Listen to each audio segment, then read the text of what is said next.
I'd like to say, oh, all right, here we go.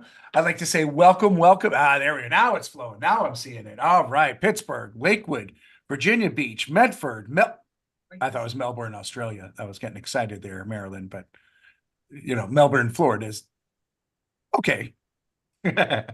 Harrisburg, Lake Forest, Oregon Coast will be there soon. You keep leaving LA, out New Jersey, and Yeah, I'm we got wondering if that's Mawa. a New purposeful Jersey. slight or what's happening there, Gabe. Is there something? Oh, and oh, that's what it is. New Jersey. Yes. Yeah, Yes. Mawa. We got Glen Arbor, Glen Lake in the house. Hello, South hello. Carolina, San Jose. That's right, Jeff. Nice. Yep. And the Garden State, the Garden State, exactly. There's Jen. Oh. Hey, Jen from New Jersey. So we got some Jersey people in the house, making me feel good. The Jersey transplant in Montana says, but we'd like to welcome back. We're seeing a lot of familiar faces. So hello, welcome back to all of our 2024 Night Photo Summit attendees. This is awesome. We're having like part two, except we don't have, it's just going to be a little short little, epilogue kind of thing, I guess.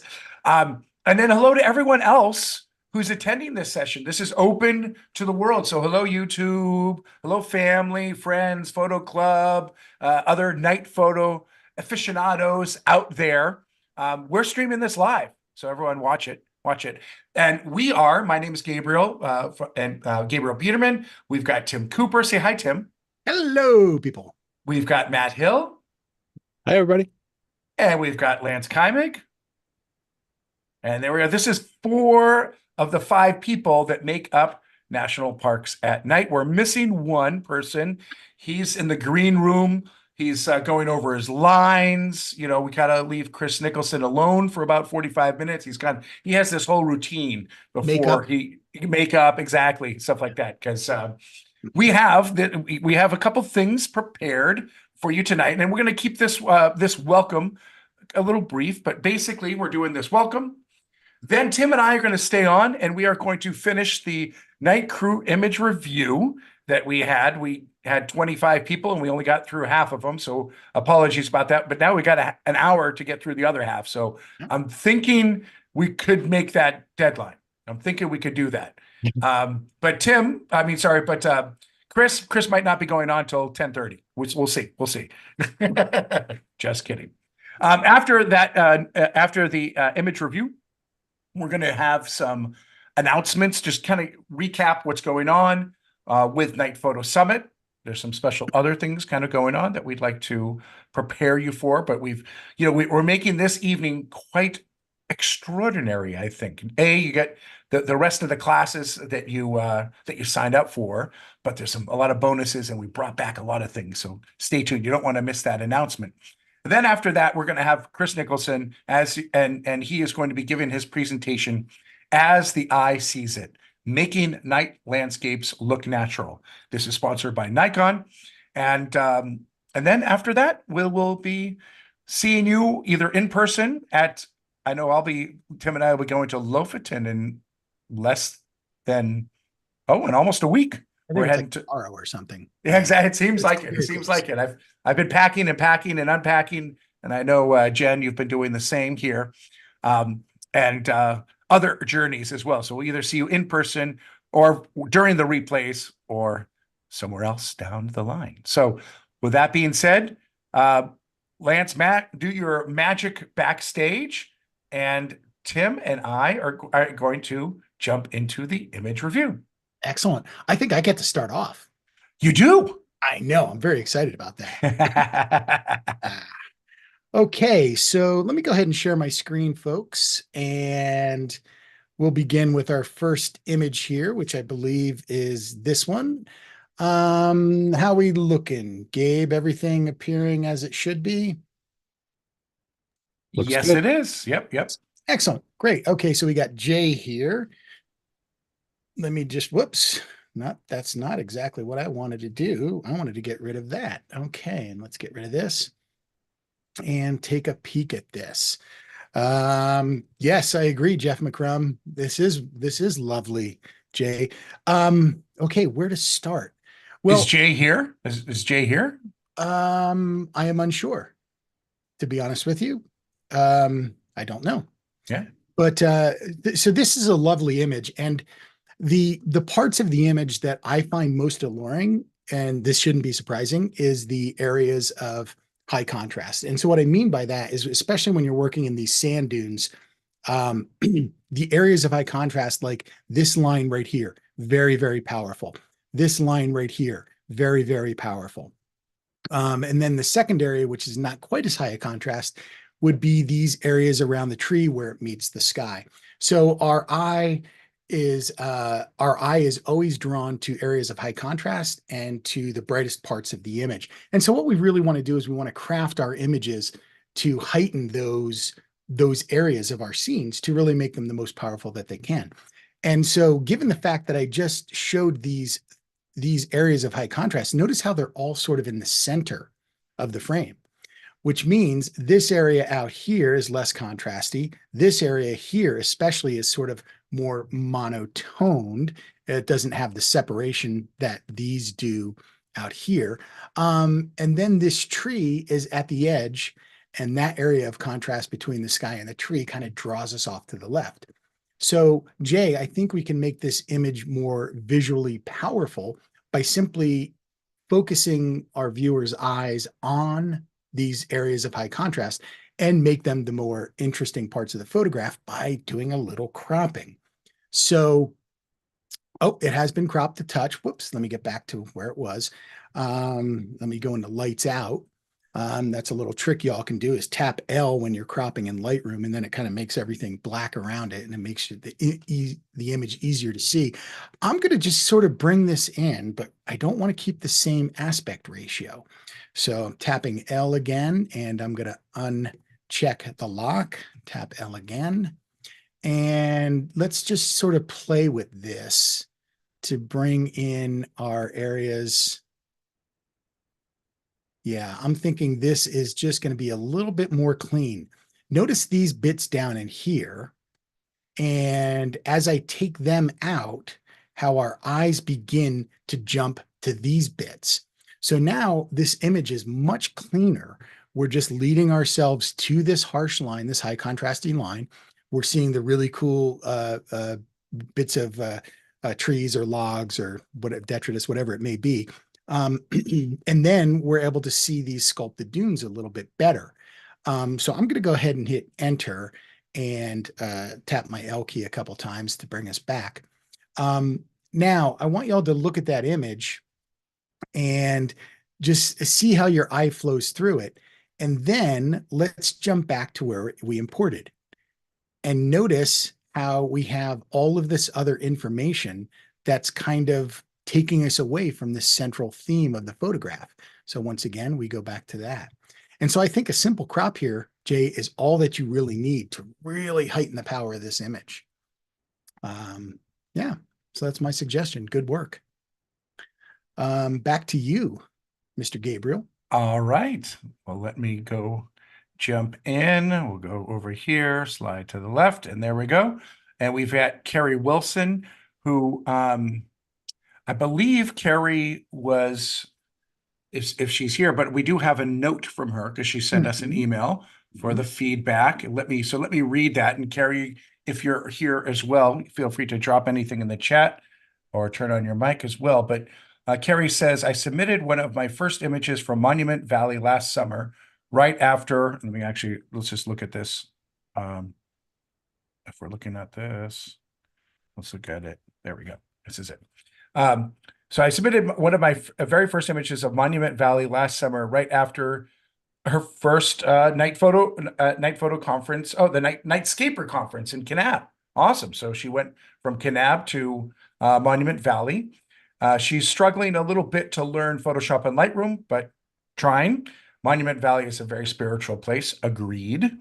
And even more so than Sedona. Thank you for any feedback. So agreed. Yes, I've been to Monument Valley, but it's been a while, and I haven't experienced really the night skies there. So definitely need to return. So looking at this image, the unfortunate thing is I don't know that it's in Monument Valley, right? So you told me it's in Monument Valley, but all we've got it is just this little mitten, I guess, all the way down in the corner there. So that's hard for me to distinguish. To me, this just looks like a picture of the Milky Way, which that's fine. Of course, we can definitely take pictures just of the Milky Way. But definitely we like to do astro landscape. That sort of we tout that and talk about that, and it helps us tell the story between the sky and the land. And in this image, it's 99% sky and 1% land. Now let's just go over here and let me just make sure this doesn't look cropped. So this was as you saw it. So again, playing to the Milky Way. Now, what I'll say is that most images of the Milky Way that I know about are vertical shots, right? Because what the Milky Way oftentimes is standing up at an angle, right? And so if you would have shot this vertically, we could have imagined this box flipping around, and now you have almost the same amount of Milky Way, but we could see more of the land. So just think about that.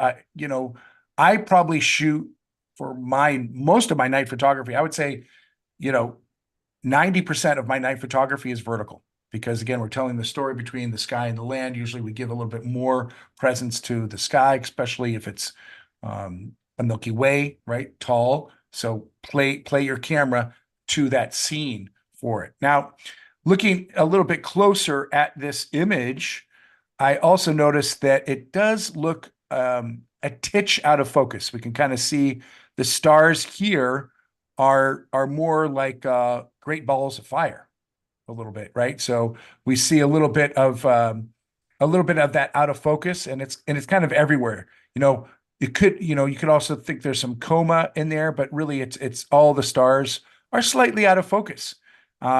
We shot this with a 14 millimeter lens. So again, with focus, finding infinity can be difficult.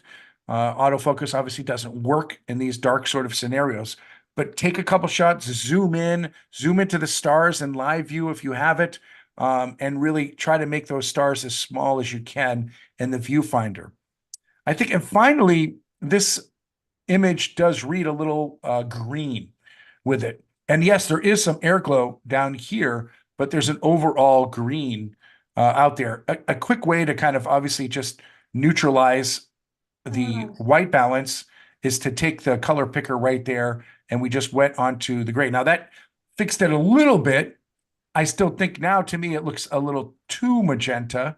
So again, you might kind of use that as a starting point and then finesse it from there. And I think it's kind of somewhere maybe the correct color. And again, this is all subjective, but the correct color is going to be somewhere around there. We're retaining the air glow in here, but we're getting a little bit more depth in the color. It's not just a wash of green all over the scene. Okay, Carrie, you there? Yes, I'm here. Can you hear me? I can hear you.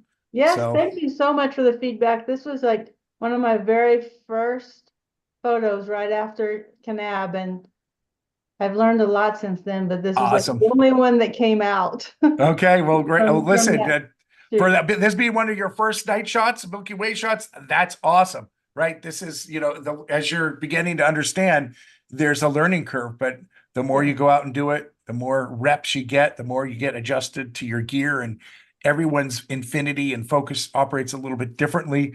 I think the better it'll become. All right. All right, thank you so much. You're welcome.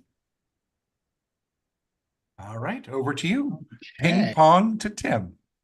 All right. Now this is, let's see, we have, come on now, pop up. I'm trying to see whose image this is. This is Keith Zimmerman's. Okay, Keith. Let me just see that we have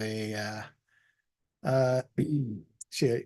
Okay, Keith shot this at Nelson Ghost Town under full moonlight with a little bit of light painting with a neutralized coast flashlight. Very nice. This is the DNG of the original Okay, awesome, with no processing. Okay, well, thank you, Keith, for that. That makes it pretty easy for us to work on. And Keith, if you're in the house, please feel free to ask questions. I think we can unmute your mic if you have any questions immediately. So the one thing I like about this is I think that your what we call our ambient exposure is right on the mark. And for that, I mean the ground, the mountains, and the sky look really nice. That exposure is good. Often what we're trying to do when we're light painting things is keep the ambient exposure a little bit darker so that when we light paint our subject, it becomes a little bit more brilliant and stands out against the background. So for starters, I'm thinking that's looking really good. Now, I could see there maybe is a little light painting. What you've done, it seems to me that you may have mimicked the same angle as the moonlight. We can see the moonlight is maybe over our left shoulder here. It's casting a shadow of this sign down in here. I can't really tell where the shadows are in here on these little, it's a little hard to tell, but it doesn't look like you maybe lit from the right-hand side, but the left. There's a lot of approaches to light painting, and this is one of them. The only thing I would say is that let's heighten it a little bit, because at this point, it kind of looks basically like the motel sign is being illuminated by the moon, and not by an external light source. And so we want to heighten this as our main subject. As you heard me say earlier, we're always wanting to heighten the power of the main theme of the image. And in this case, it's the hotel. So I would have spent a little bit more time with my flashlight on the motel sign to brighten it up a touch. Now, that being said, we can certainly do that here in post-processing, but of course we try to do as much as we can in the field. But there's been many a times where I've under light painted or over light painted a subject and had to go back and fix it in post to darken it down or lighten it up. So, that's just the way it goes. But what we can do is we could try going to our local adjustments here and choosing something like objects. And then we just kind of click through this area and see if this will highlight the, let's see if it did it. It's working still. Nah, didn't quite do a good enough job. So I'm just going to, rather than watch, have you guys watch me struggle with that, I'm just going to do a pretty simple a paintbrush here. And let's just paint this in real quick. And I'm going to take that off of auto mask so it hits everything. Now, just bear in mind, you guys, I'm doing this kind of really roughly. I'm not going to pay attention a lot to the edges and how good it looks, because I just want you to get the feel of how bright this should be and how when we brighten it and change its color a little bit, how it can become a little bit more powerful. So now that we've made this mask, whether you do it through, a brush or subject matter or whichever local adjustment you choose, by simply brightening up that exposure a little bit, we're starting to highlight that. Now, here you can see it's brighter, and my assumption is this is where you had more of your flashlight painting and less of your flashlight painting here. So in this case, I'm gonna, just to be down and dirty, I'm gonna subtract a little bit from this mask by using a brush, and I'm going to put the flow of the brush down to 50% and increase the brush size using my bracket keys. And I'm just going to give it a swoosh over here and a little over here. And now when we go back and show our overlay, we can see that this area here is receiving most of the exposure increase. And this area over here is getting less of the exposure increase. So in that way, we can even it out a little bit. So let me turn off the overlay, which is there. And I don't know why that overlay keeps wanting to pop on. There we go. So now at this point, it's a little bit more even. We can see the before and after by going up to this eyeball and taking it off. And you can see how we're lightening the right side a little bit more. Now, in this case, Keith, what I would recommend is you used a neutral flashlight, which is great, but it's so neutral that it's almost the same color as the moonlight. So by adding in a little bit of color temperature, let's say orange, and making that feel, like a little bit more of a yellowy pink, what do you call it? Color tone. It's going to make it look like it's almost glowing from within. And now I can see I erased a little bit too much from in here. So I'm just going to add that back in real quick. Bear with me here. We go back and add with a brush, and we add in some, I don't know, maybe 25% or something, and just add some of that back in. So we get some of that yellow feel. All right. Now, another way to do this would be two different masks. You could do one mask for the color and one mask for the brightness. But at this point, we're starting to even out the brightness from across the scene. And we're adding in, again, a little bit of yellow, right? So you can see that yellow or blue, whatever you add in. But this is going to be a real powerful tool to help you, again, separate the motel sign from the sky behind it.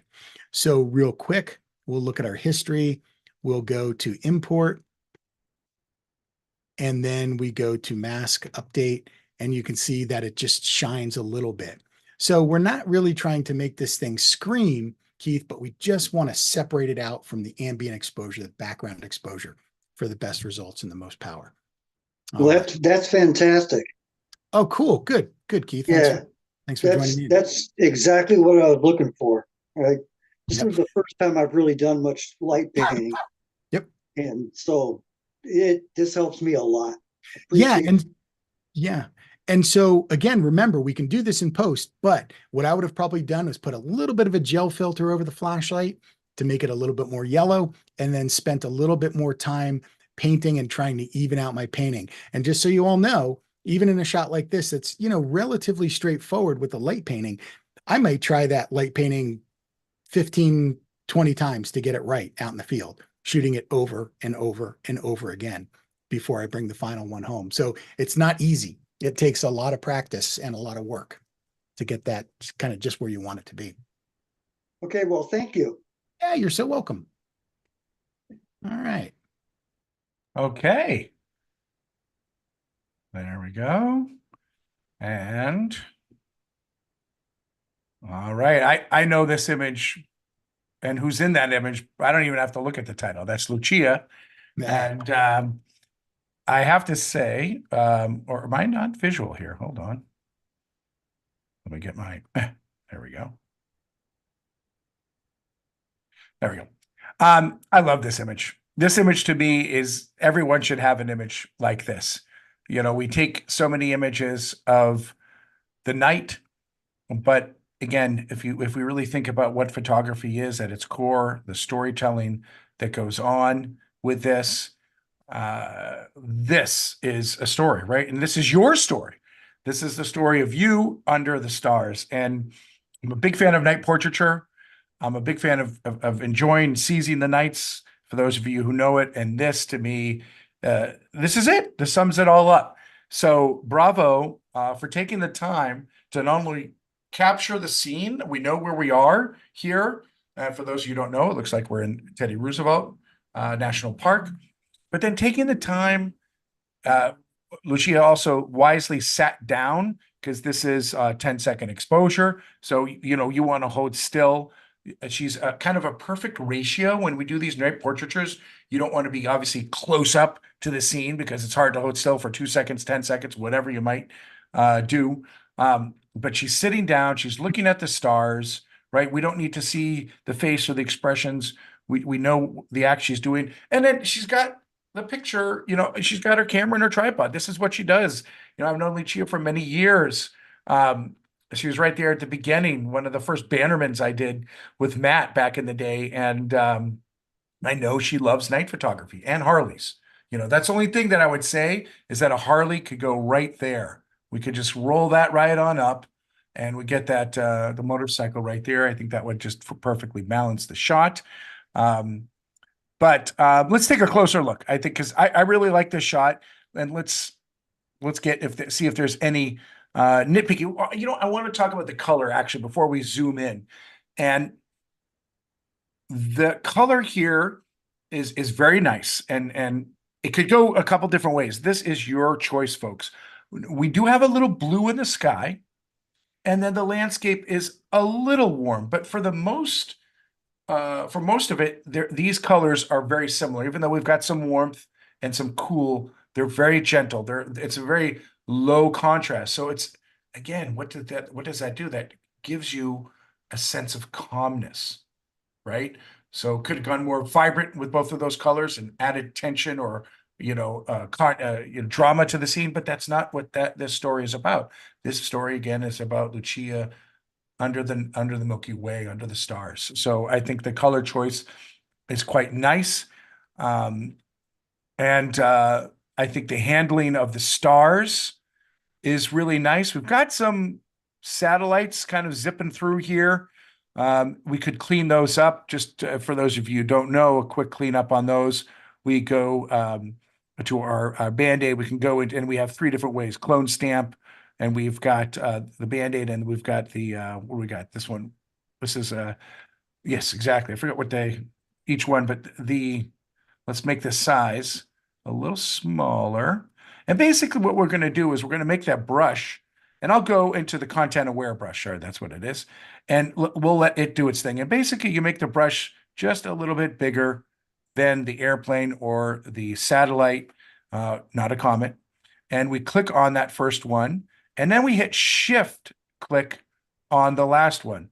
And then that takes care of that whole line. So that pretty much does it. If there's any sort of artifacting or anything going on, sometimes you can toggle between the 3 of these. What's cool about, so here it is again, I sometimes do defer to the stamp one, because the stamp one, you can really direct it to where you want it, where the other ones, it's kind of just looking randomly around it. So sometimes it can duplicate stars that way, as it's doing right here with the clone one right there. We can see, oh, okay, that's doing too much, and it's not letting me. So we can kind of go back and forth between these and choose. So now let's try the Band-Aid, and let's go there. And so I think really in the end, it was this one that did the best job. And sometimes if you're getting too much kind of weirdness going on, you don't have to do the line. You might have to just zoom in at 200, 400% and really remove those. But I think you're going to make a print of this. I think you should make a print of this. So I would remove, when we're at a print, I didn't see this looking at it, not zoomed in 100%. We're at 100%, but I'd take care of that one. There's another one, little one over here. So I think there's just 3 of them that I saw. So I just clean up those. And that will look good. The sky, the noise in the sky is very well retained. I think the detail, we're still seeing nice detail in the Milky Way. So a very natural rendition of the Milky Way. I am seeing a little bit of, either there's a little loss of detail here at the beginning. So I don't know if it was, and that could be just focusing here as over here. Or it could be a little too aggressive noise reduction. So let's do something quick. Let's see if we can bring out a smidge more detail. Let's go in here. I'm going to select the sky, and then we're going to invert the sky, because right now the sky is looking pretty good. And let's just kind of go down to our presence, our effects filters, and let's see if we could just bring a little bit more texture in there. And texture is going to be nice, because texture is just going to bring out a little bit. And while we see that effect, I'm going to blow this up to 100% because we can really see what's going on. And so here we have it at where it was, and then see it just bringing up a little bit, and it's kind of defining her just a little bit more. Now, again, this I think is just out of focus. And it's fine because there's really not much detail in there, but I just wanted to bring a titch more detail to the bench as well as to the landscape. And I just think that makes it pop just a smidge more. But nicely done, Lucia. I didn't see you in the chat. If you are here, feel free to comment. But I hope in the rewatch later, you enjoy the feedback. All right. All right. Off to you. Next up, we've got Margie, and she's got a question about her Blue Hour lens in Photoshop, and she actually sent us an image with that's still layered, so we can take a look at that, which is awesome. Okay, so this is a blue hour blend, and what we have is we have our blue hour shot, which is right there. And then we have our night sky shot, which is right there. For starters, what I would say, Margie, is this is really super bright. This blue hour blend is this particular exposure is a bit too bright, and that makes it more difficult to blend. So if you have a darker version of this particular frame, you're going to be better off. Ultimately, what I would like to see is that the this particular exposure would be maybe something more, darkness more like about that. And that's going to make the blend look much more realistic. Okay. Also, this white up in here that's being blown out makes it very difficult to blend along this edge. That being said, we can work with it. So let's put that mask back on. What I would say is that in looking at the mask, you did some painting in here. So we've got the black, which is showing through to the sky underneath. We've got the white here in the mask, which is showing us the foreground. And so when we go back to this view, the foreground of the top image is visible, and the black on the mask punches through so that we can see this the sky behind it. So great work there. But what I would say is that this looks a little bit bright in here. Let me get my hand up. This looks a little bit brighter over here and darker over here, which is strange because it should all be roughly the same luminance. And then this area is a little bit bright. So what I'm going to do is I'm going to start by just removing your mask.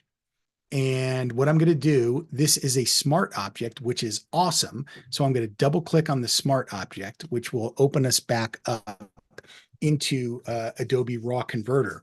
And we'll see if we can pull the values down on this, mainly the brightness values down on this image. That will make our blend even easier. I'm so glad that you open them up as smart objects. So let's go to our light for starters. And you've already brought the exposure down quite a bit, which is great. You brought up the shadows, and you brought up the blacks. So let's bring the blacks down. We want a nice rich black in here. Let's bring our exposure down a little bit. And most importantly, the highlight values. And we can see even though highlight values aren't getting us into here, we still have some problems. There might be some masks present in, and there is in this image here. So let's just look at that mask real quick. And it looks like that mask is doing what? You've brightened up the exposure. So I'm going to delete this mask and see if we can kind of get back to where we were. I think it's going to be a much better way to start here. So let's delete the mask one, and let's come back to where we started. Let me bring this back down to fit into the screen. And okay, so at least we're not blowing out here on the highlights, which is pretty good. So I see where you were going with wanting to brighten up the foreground here. But in this case, I would say just lightening up your shadows a little bit. In this case, like that. Still Okay. yeah, oh good, you're here. Still bringing your highlights down a little bit. And your exposure is probably, going to be somewhere in there. All right. So great job on pulling this in and keeping this profile as camera neutral. That's awesome. That's all good work. That's going to make our job easier. And now at this point, it's going to be, I think, a lot easier to blend right from the get-go to make it look more realistic. We just have to remember it's dark at night. And so we want these areas to be a little bit darker. So I'll begin with the easiest selection for this type of thing, which would be sky. There is other ways to do it, of course, but this will be a rough job here. And then when I apply that, it's going to be the wrong way. So what we do is we say, we've made that selection, but what we really want is the foreground. So we're going to go to select, inverse, and select inverse selection. So that was selecting the sky and then inverting it. Now, when we put that mask on that upper layer, boom, there we've got it. All right, now what I'm going to do is I'm going to feather this mask probably quite a bit. And there you go. That's looking fairly realistic. We do have a little bit of brightness in here, but that's okay. But what we don't want is our foreground brighter than our sky. That's what looks fake. So rather than me opening up the smart object again, I'll just do an adjustment layer. But in reality, I would go and open that adjustment or the smart object up open again. And I'm going to bring down the brightness even just a touch more. And as we do that, this is becoming more and more realistic. And I think you can see that as the foreground darkens, it brightens it up, or it makes the blend between the two a little bit more realistic. All Yeah, right. that definitely Does that looks all better. make sense? Yeah, it does. It does. Thank you. Excellent. Yeah. We just get into this thing where we try to push it too far, and we all do it. And so it's just, we got to dial it back and go, hey, the foreground's dark at night, So great. All Thank right. you. Yeah, you're so welcome. Back to you, Gabriel. All right. Let's see. All right. Mark Contreras, are you in the house? Let's take a look at this shot here. There we go. Wow, that's nice. This is nice. What a nice alignment with the landscape here, the tufas, and the Milky Way standing straight up like that. That is really, really nice. This looks like a blend. Looks like whether a blue hour or a longer exposure than a shot for the sky, because we're seeing so much rich detail and stuff in the foreground. And look at that, nice clean detail there. Milky Way looking sharp, looking gorgeous. Again, colors. I like the colors here. It's kind of a similar palette. So again, very calming. We got the yellow and the warmth of the foreground, and then it's still like a yellow-green, kind of yellow-green touch of blue in there, but really a nice handling, very calm scene here. So what would I do to make this better? So I think similar to the last shot, I think that this foreground is a little brighter. And I understand when we kind of do these blends, we want to make sure we get enough detail, because it's better to have more information for that foreground shot than less information and kind of pull it up and create noise. So this is a really clean foreground. The information we're seeing up here, this just looks like for the sky there. But I think the sky is treated well, but I think we just got to balance what is going on in the land. So let's kind of go over here. Again, we'll create a mask. We'll select the sky and we'll invert that so we can look at the landscape. And then let's just watch as we kind of just take it down, I don't know, a half a stop. And there's a stop. Okay, a stop's too much. Now, again, half a stop, I think with our backlit screens, I think that's where we want to be. Now, if you're printing this, and this is, I think, a print-worthy image, then you might need to play with it. And I would do some test prints at home before sending it to a lab, or print it small just to kind of finesse that, because we do have a brighter screen backlighting it. But for you to share this on social, which is always backlit, and this, it's just that foreground's looking a little too bright. So I think about a half a stop, and that solves most of the problem here. And now we're kind of seeing this, because again, folks, the storytelling that we want to tell of the landscape is that it is night, right? So when we have a landscape that has a ton of detail and a ton of information and a little bit too much brightness, it's like, well, was that shot at night? Or we want to kind of give it a feel of starlight. And so the starlight is a little bit darker. And we can look at that histogram, on here. So, a half stop down, that's kind of more of, that histogram. And that's kind of what that night sky histogram often can be, is we're lucky if it reaches the middle, but we don't want it crushed on the end. Now, here's the other tricky thing that happens with blends, is that when we kind of do when you get that landscape shot, the distant land, like the mountains here, see how blue, and they're actually the brightest part of the landscape, right? This is obviously a little bit brighter right here in the tufa, but besides that, I'm going over here.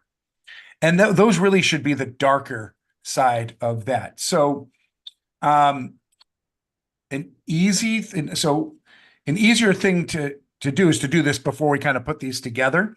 Because you could have easily, with that overexposed sky, just kind of darken down this areas. And don't forget to do that, folks. Don't darken this tufa, but we could come down here with a brush and just kind of darken down that horizon line or bright mountains in the distance. Pay attention to those mountains and the horizon line distance. Because here it's going to be a little tricky now, because I only have one shot. Really, for me to do a selection in Lightroom, this is tough. It's going to be even a little tricky for me in Photoshop, but I think that's where the answer to do that here is going to be. So let's just open this up in Photoshop, and I'm going to just get rid of my timeline. Sorry, I was making some videos earlier. There it is. We'll get rid of that so we can show you this a little bit bigger. Okay. So what I want to do is I want to go over here and yes, my quick selection tool. And let's see how good this, and again, it's looking for contrast, and there's not a ton of contrast here, but let's see how well it does. And I'm just going to kind of do this a little dirty. It did get some of the tufa right here. So I have the minus sign on here, but I can kind of go up here, add more, subtract more. So let's just kind of subtract a little bit more and really just focus up. Went too much. So we got to go back and add. There's the kind of the play, but I think the quick selection tool is going to be the best. Okay, now we've got that pretty good. And let's just get it out of the sky. That's going to be easier right there.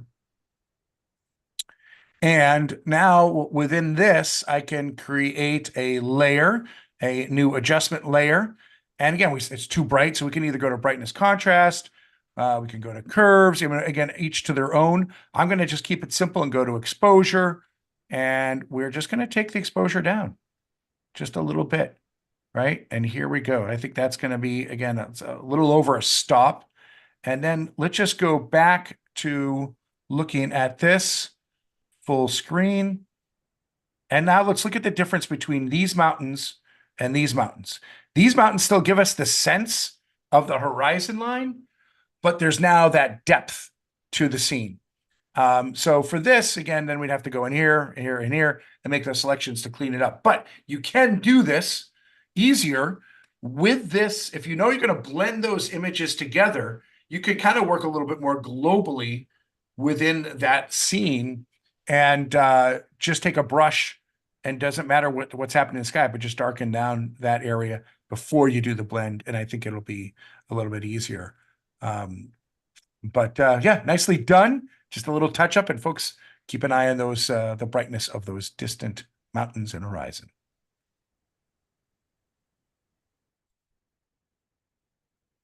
All right. So here we have, let's see. I know where this is. Ah, do you? Oh yeah, sleeping bear. Cool. And it looks like Northern Lights. How wild is that? Michigan, Yeah, baby. right. That's crazy. Okay, cool. So I'm really liking this I'm sure it's not a dock, but this walkway feature to set across the water and the stars and really kind of give us a break in between the two. Once again, I almost want to highlight it. You guys keep hearing me talk about this. So we have things like this tree popping in that's drawing us up into the corner. We have this area down here that's a little bit, there's not much going on out here. With the aurora ending here and here, we could really come in a lot tighter to magnify the power of the aurora and the dock, for lack of a better word. So let's go there to a crop, tap that L key. And let's just go ahead and remove that tree. Whoops, we are still in let me escape from that, tap the L key. Let's get rid of that lock. So when we're cropping, we can crop it the way we want. I have absolutely no problem. Hey, get back here. What are you doing? Meg is here too, Tim. Oh, good. Excellent. Yeah. So, so Meg, then, I kind of got off track here. Let me get back to develop module and let me go to the crop and unlock that lock. There we go. Okay, now we're up. So I'm going to pull that in and remove that. And we really don't need all this extra area. It doesn't help define the power of this part of the image. And then also I will go in here and pull that over. So we just have a little bit of an edge after the aurora. Now that is square, and that's fine. If you wanted, we could even pull up some from the bottom because there's not a lot going on down here, right? There's just sort of dirt or sand or whatever it may be. All the action is really up in here. So we're just basically coming in a little bit tighter and cropping to, to pull us in there. Now, this is a little bit, you could tell we're looking up. So what I might tend to do is come down here and straighten that up a little bit. And we can do that with transform. This isn't critical, but I think, well, man, Lightroom is really acting quite bizarre here. Let's just try auto for starters. It should do a pretty good job, I would imagine. Yeah. Let's go to off. And let's just do a vertical transform. Oh, it's pretty straight. Yeah, I think I'm liking that better. So let's get at that. And let's look at the before and after and see if we can really check the difference out between the power of that versus how this is starting to get lost in all this extra area around it. And then back to that again. So for this, Meg, I think it's just a matter of cropping in and making the image more powerful. Good job. Yeah. I also noticed that you put some masks in and changed the color of the sky. I've looked at all that, and I think you did a great job on all that. Just the right amount of a dehaze in the sky. And the one thing I might want to add for you folks watching, you may know if you've listened to us a lot, we typically go with a Adobe neutral in our images, but here color works better. And what I want to point out to you guys is that, believe it or not, Adobe landscape may work even better yet. It's going to saturate the sky, but interestingly enough, what the Adobe landscape does is it'll actually brighten up the shadows a little bit. They've really done a good job with this profile. So check this out. Adobe color to Adobe landscape. Saturated the sky a little bit more and actually brightened up the shadows. So consider that. Let's see, we've got a question. We have to brighten the foreground, but how much? Sometimes I feel, okay. Yeah. So I think we've addressed that. I think this foreground is right where it needs to be. Meg has put this in a position where it's dark, but we can still see some detail, and that's all we need. So great job, Meg. Thank you. Thanks for the input. Looks much Oh, you're better. so welcome. All right. Let's go back. Let's go back to Sleeping Bear. We got a 1-2. And we have Michelle. I believe, Michelle, you're here as well, correct? If not, in her note, she said she was struggling with the water exposure and unsure of the white balance. I lean towards cooler skies. The water often gets me with northern lights. I now know to watch the histograms more closely and just exposure to get the foreground. It was just so exciting to get the colors between the structure that you kept shooting. Right on. Do you get excited with the northern lights? Little bit. We were trying, Meg, I was with Meg the same night, and we were trying to get the lights between the structure. And so that's where my eye was focused, and then later realized I could have done the foreground a little differently. Right. Yep. So this is a wonderful location for those of you. I'm good friends with both Meg and Michelle. I go out to Sleeping Bear Dunes. This is one of our locations. Beautiful to stand on it, but also really nice to incorporate that location as well. And I've never experienced the Northern Lights there, though we have experienced them. And so this is a great. And I like you know, you chose to make, the walkway silhouette, which is a good call. It's a very strong silhouette there. And the backlight of the auroras is amplifying that even more. So I think that's a good call there. However, that foreground is pretty dark, and you're at 3 seconds, which is a good aurora shot. Um, let's see if we can pull up and something in here. It looks crushed, right? As you kind of mentioned, you got excited, and sometimes we just kind of forget. We're just looking at the skies and the lights and stuff like that. But let's see if there's anything in the foreground we can play with. Whoa. Oh, I'm showing everyone where it is. Um, and again, let's see how well this does here. We'll flip it, but we're going to have to add, and we're going to have to, yeah. So actually that didn't work. And I think it's going to be easier and quicker. Let's just create a new mask, and let's go in with a linear gradient and just see, whoa, how much of this land we can pull out. Because while I like the structure in the silhouette, right? And we saw this in Meg's, having that information in the sand just kind of brings out, okay, we're getting somewhere. We're getting somewhere. And I'm going to just kind of bring this up, make this actually less of a gradient, because we just want to really include almost all of that. And this is kind of just a quickie, and we can see a little bit there. So, and we just need to see a little bit. I mean, we just need to almost see like that much. And that just gives us, again, a little bit more depth. I'm not worried about the overlay over here. That we can touch that up. We go over here, subtract, can subtract that with a brush so that's not falling into unless you like it, in there, but we can kind of take that out of the water, and that kind of cleans it up. Now we got a little bit more depth in the scene. I think this is an overall 8,000. I know you are shooting at 1.4, so that is letting in a lot of light, but I might have even think going up to one more stop of the ISO, if that was your cap. You've kind of capped out your lens and you capped out your shutter speed. Looking at that histogram, maybe force us to go up one more stop, just because the sky is a little dark too. This could overall use another stop of light to make it better. So let's just go back over. Let's do another, or we actually have that mask. Well, whatever. Create a new one. And we'll select this guy here and just bring this up a titch, just a little bit. There we go. And this actually, before we do that, let's kind of go to our presence here, and let's actually give it a little dehaze. That'll give it a little contrast. Dehaze also very nice with the auroras right there.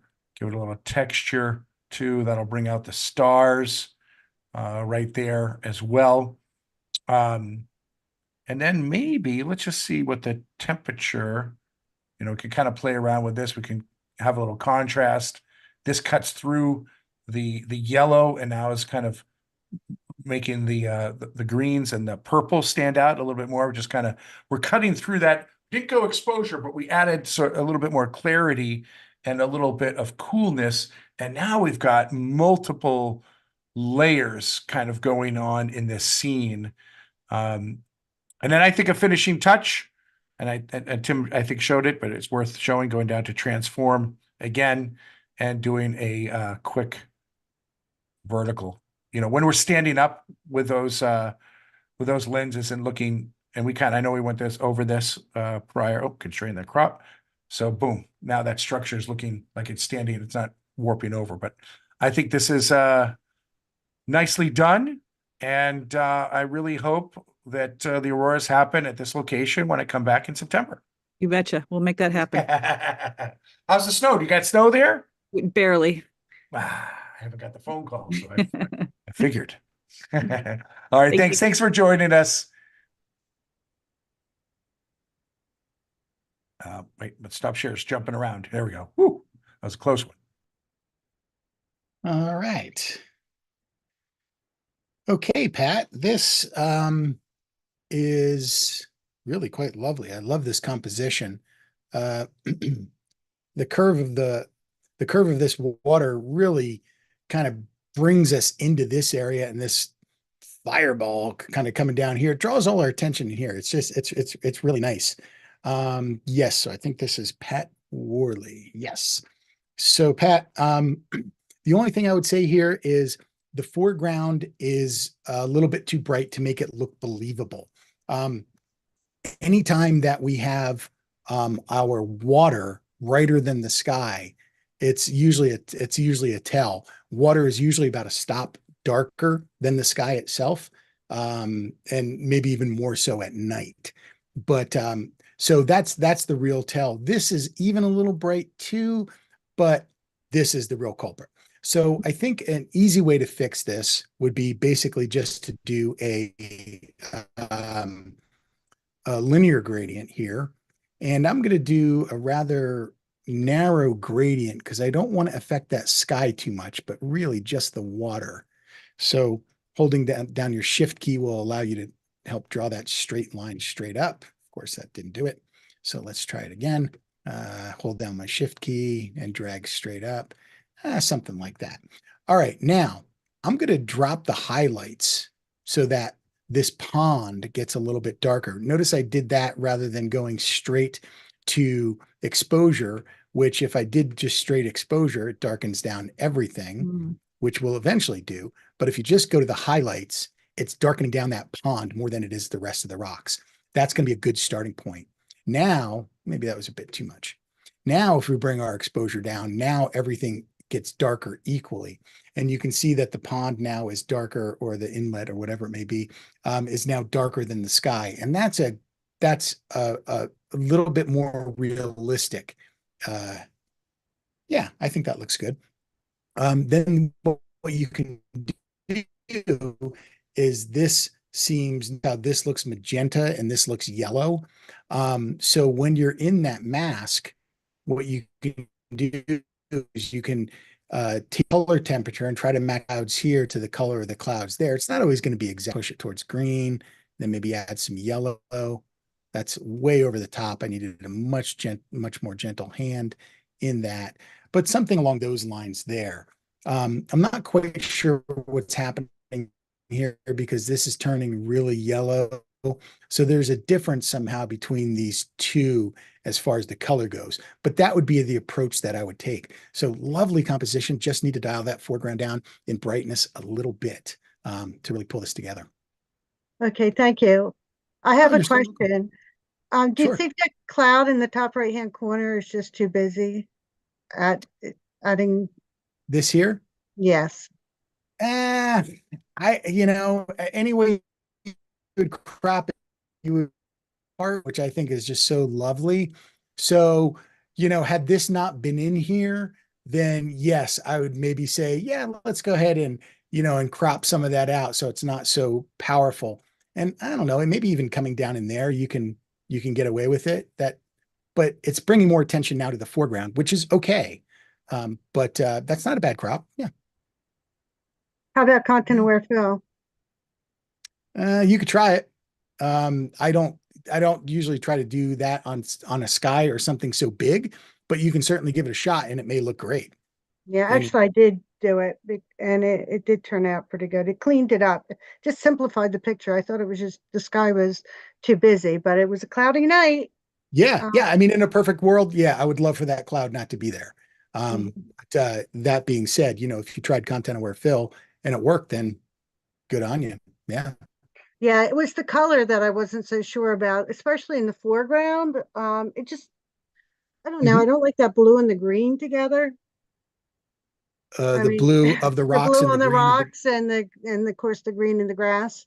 Yeah, that looks really pretty natural to me. That's the way I would You like. think?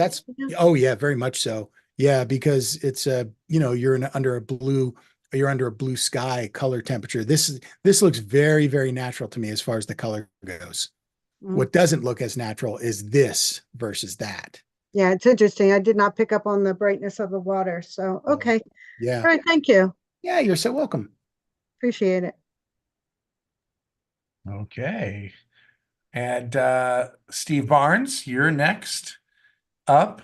And let's see. There it is. Wow. Okay, we got our first deep space one to talk about. Steve, in his comments prior, had asked commented the blown out core of the Orion Nebula is called the trapezium. The first 3 layers of the PSD are different exposures for blending, but I'm still not happy with the outcome. How could the blend be improved to recover more of the trapezium? You there, Steve? I'm here. All right, right on. Well, first off, this is gorgeous. I just looking at it like this, getting a close up look at Orion is absolutely amazing. I mean, this looks like the Rolling Stones' lips, right? To me, and Mick's speaking into the mic. There's the mic going on over there. It's this great. There's a great flow and glow and majestic sort of beauty to this image that I think we all people who do deep space sky kind of crave for. And just taking a closer look, right? I think these are handled in here, but I see what you're talking about, because to me, right, this is kind of what's taking me out. Is this what you're talking about right here? These things? Those are tough, but the white area, the blown out area there. This right here? Yes. That's This always I don't- trouble trying to recover. Yeah. I mean, it looks pretty good. Yeah. It looks pretty good to me. Oh, why did I go mute? Okay, there we go. To me, I still see the tendrils in here. I'm Mhm. not seeing it blown out like this. Right now, this to me, and like That's these are fine. Anomaly from the filters used. Okay. And we can't get that back with blending or anything like that. No, No. that is just Okay. not there. Okay. Okay, because I don't mind like this one actually is nice because we can kind of see through it, right? And It see kinda the spikes. fades out. Exactly. These are fine because they're so small. But I think this one right here, especially maybe this one. So I don't know, maybe we can go in there. You'd probably and- blend it down some though, yeah. Exactly, or just do maybe some So, content aware blur it, and right. blur it and stuff like that, because it's just really that one to me, I'm drawing out over here because it's a little bit more blobbish. But let me just preface this by saying I don't do deep space editing, or really have not taken any deep space sky. So this should definitely share this with Forrest. He would be great to get some feedback on. Too, and I'm sure he would give you even more feedback than I'm qualified to give. But like I said, this looks pretty Right. well handled. And again, if you want to go in there, I mean, we can kind of obviously do this dirty with a brush and really just kind of maybe just bring it back a titch, right? And what did I have on there? It's doing okay. But it's sort of like I'm just going down a little bit like that, and it's almost like it's at least the totality is balanced there, but I don't see it bright blown out. Not distracting then. Yeah, and again, I'm unfamiliar with it with this such a close up of this Mhm. as you saw from my Rolling Stones reference. So to me, this looks like a star being born, right? Which is what's going on in nebulas and stuff like that. But this looks like that area is exactly what it is. It's Yeah. earthing stars right there. so that's it. So That to part. me, that if I was going to look at a star being born, it is going to be brighter and explosive and beautiful. So in that case, I think you nailed it for that part of it. I think just kind of look at these this aberrations going on with the filter and just touch those up, and I think you'd be all good. But Steve, always good to see you. It's been every Night Photo Summit. Appreciate Spoke it. at 2 of them. Exactly. So right on. Well, thanks again for joining us. All right, we're coming into the home stretch. All right. So we've got the Death Valley shot up here, which I think is pretty lovely. It's a DNG and it doesn't seem like there's been much done to it. So let's start with some initial edits to this. It's looking pretty good. It looks like maybe some light painting in here, which I think is really cool.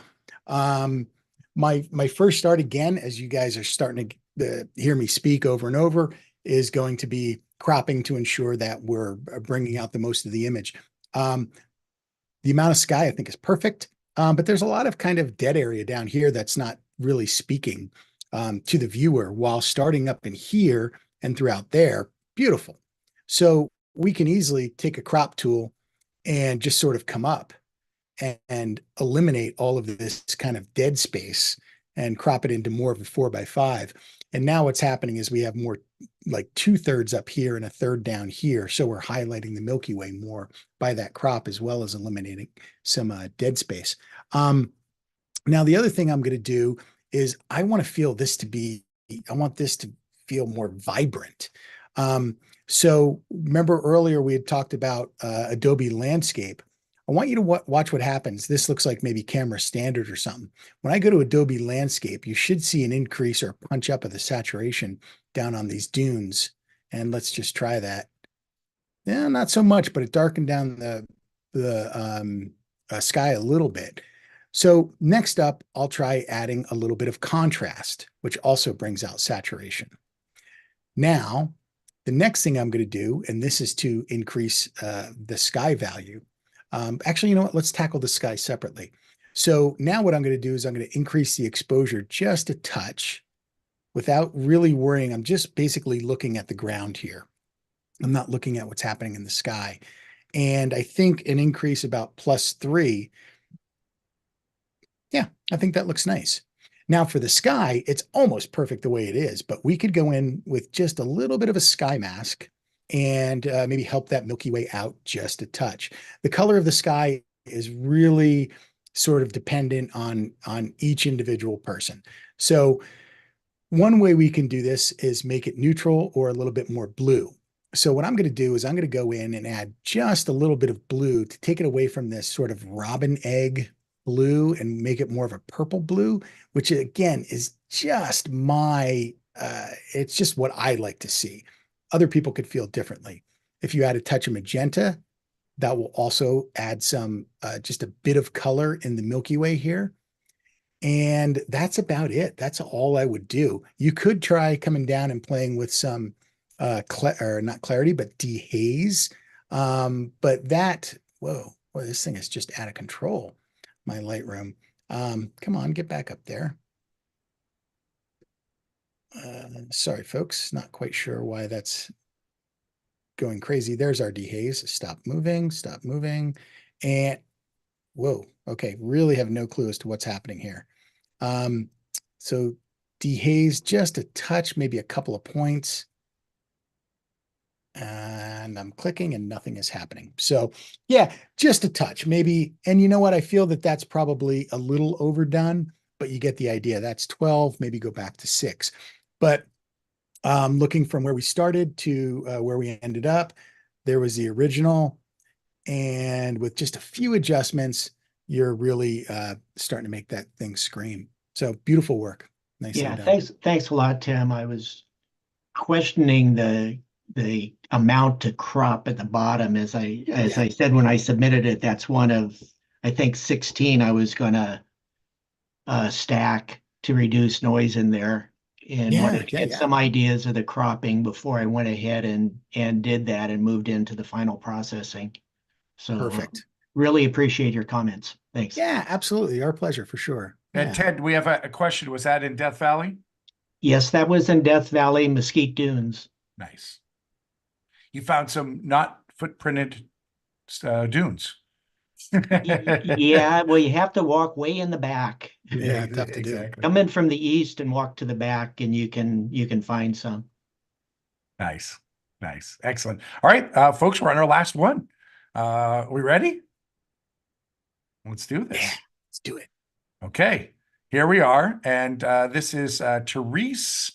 And I don't think she's here, but just so we know, is Therese Urate. See, I shouldn't have. Sorry, Therese. There we go. And we are in. Thank you for telling us exactly where we are. We're in Boise Depot. And to me, I look at this. First of all, I really like this composition. I think you've got everything well handled. We've got the flagpole, a nice room around it. We've got the moon rising.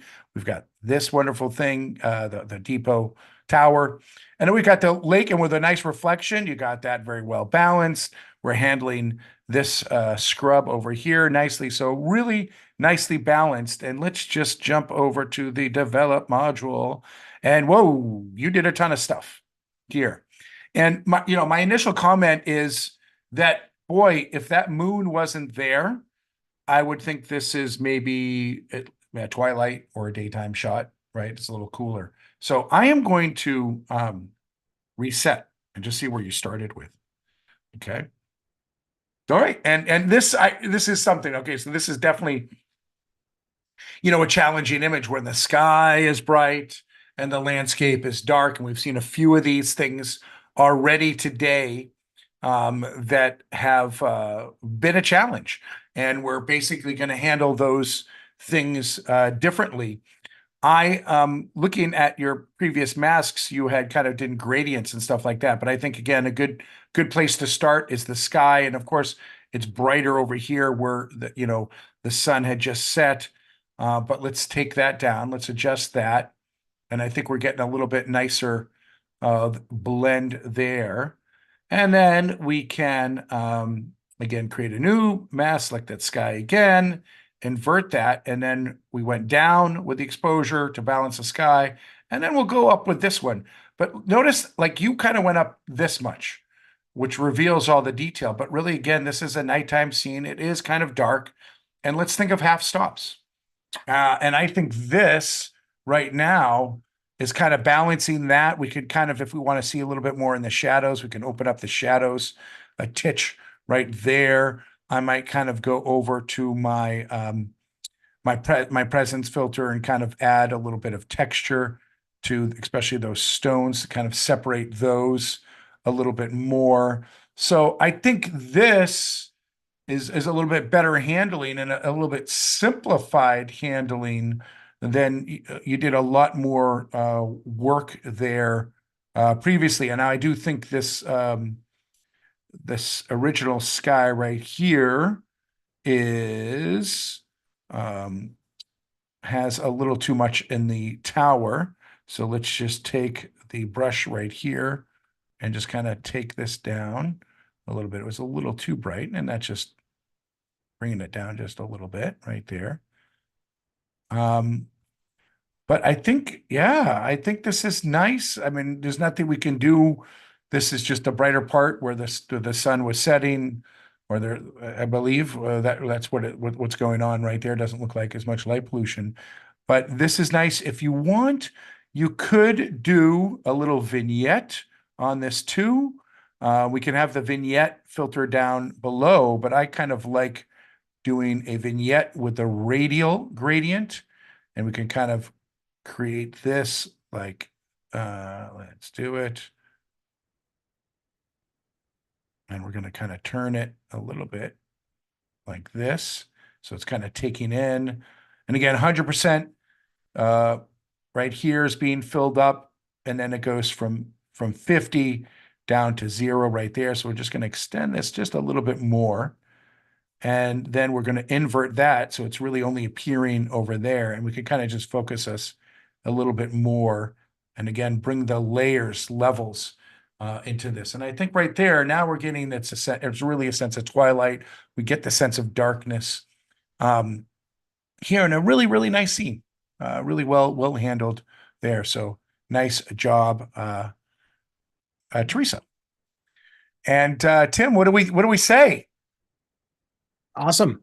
Really nice work. I think there's some common things, folks, for people to kind of just continue to remember throughout. Again, think about taking more than one shot, right? If the scene has got a lot going on, darks and lights, take those shots. We gave some blending tips, techniques, getting more information. But I think there was a lot of overexposure. It's fine to capture that and just bring it down. So much of it was just as you like to say, Tim, kid gloves. We're just kind of taking it Kid down, gloves. half a stop, bring it up a little bit. So Mhm. massaging. So a lot of you are really are there. And thank you for submitting your work, and thank you everyone. So many people here coming in and attending and watching this part of it. We can all learn from each other, right? We Well, can that's all the learn from truth. each other's work. Yeah, every time I review somebody else's image, it teaches me something about my own photography. I mean, right, Gabe? Right, Isn't that- exactly. Yeah, it's true. Exactly. So, Yeah. I think now we are going to have some announcements. Is it announcement time? It is. All right, definitely announcement time. All right. So, if you were a Night Photo Summit attendee, you got an email today with a ton of information. If you are new to Night Photo Summit, new to us streaming out in YouTube or whatever, this information is new to you. So get ready. Let's see, get your notepad out. Get ready to take some notes here. We'll also be dropping some links in there, so pay attention to it now. But folks, remember, Night Photo Summit, the replays are available now. For those of you who joined us there, you joined us for 3 full days and nights. It was like 45 plus hours of education, inspiration, and a ton of fun. Well, a lot of that education is now online. So make sure you've got 365 days to watch it, or you actually have until the clock is start. So you've got until February 1st, 2025 to review all the classes. I've been watching them on airplanes. I've been trying to catch up on all of my classes. If you're new to this, check it out. You can now buy the replay tickets, and those are available for you. We'll drop the link down below right there. You can purchase replay only tickets. And again, remember, those are good. There's like 35 plus classes. So you have about 35, you have 40 hours of education, night photography education. And again, that is good to February 1st, 2025. For attendees who signed on a little later, you did get for Night Photo Summit, you did get your t-shirts. Remember, you got a free t-shirt with that. The final t-shirt order is in. We've all tallied it up. And if you haven't received yours yet, it should be in your mailbox by, I think, the first week or two of March. If you haven't got anything by mid-March, please let us know. Again, this is for people who have already purchased their Night Photo Summit tickets. If you're just purchasing the replays afterwards, sorry, no t-shirt, but wait for next year. Next year, we're doing this again. We're going to do this again. We're going to have Night Photo Summit 2025 dates. Again, get out your calendars. Where's mine? Hold on. Got my little calendar. It only goes to 2024. Do they give me at least another month here? It's not going to cut it. They give me one more month. They give me some advanced planning pages. All right. So advanced planning pages, mark down that January 24th to the 26th, we're moving it up. It's usually been the first week of February, but next year it's going to be the last week of January. So mark your calendars. The next Night Photo Summit will be happening. If you sign up for our mailing list, which you should, that's at nightphotosummit.com. You can sign up for updates and news, especially if you're new to this and want to sign up. You'll get first crack of it when we announce it. We usually announce this about 2 to 3 months ahead of time once we've got all of our speakers sorted and such. But again, 35 speakers, 40 plus hours of education. It's an amazing good time. And witnessing it live, I don't know, guys, it's so much fun to witness it live because there's so much. I know it's virtual, but there's so much camaraderie. We do the Zoom room parties. We do the giveaways. It was like how many giveaways were there? It was like 90 giveaways. It was insane. Yeah, it was It's like $18,000 of stuff. $18,000 worth of giveaways. So definitely worth it for that. Now, maybe you can't wait till next January. Maybe you've already seen the replays. Maybe you want a in-person experience. Well, check it out. We just launched today, because we weren't already doing enough today. We launched Nightscaper Photo Conference. And that is in Kanab, Utah on September 26th to the 29th. Okay, that we did this last year. There was over 300 people, and again, you talk about camaraderie and meeting up with like-minded people, night photographers, astronomers. There's star parties. We all have lunch together every day, and we all go out shooting at night. It's amazing. We're in in Kanab, Utah. We're in one of the darkest places in the United States. We're footsteps from Grand Staircase Escalante, Bryce Canyon, Zion are less than an hour away. It's a beautiful part of the country, and we're going to have at least 15 speakers there. We've got the first like 10 announced, and that is going to be, you're going to find that at nightscaper.com. Let's make sure to drop that link in there. But right now, we've got a really great bonus. There's the early bird ticket was just launched today, and that's good until what, March? What's our date on that? 31st. March 31st. So you got a whole month. You got 31 days to take advantage of that. That's $200 savings on the in-person. We do have 32. replays only. 32. Thank you. We do have replays only ticket if you can't make it but want to learn from these speakers. That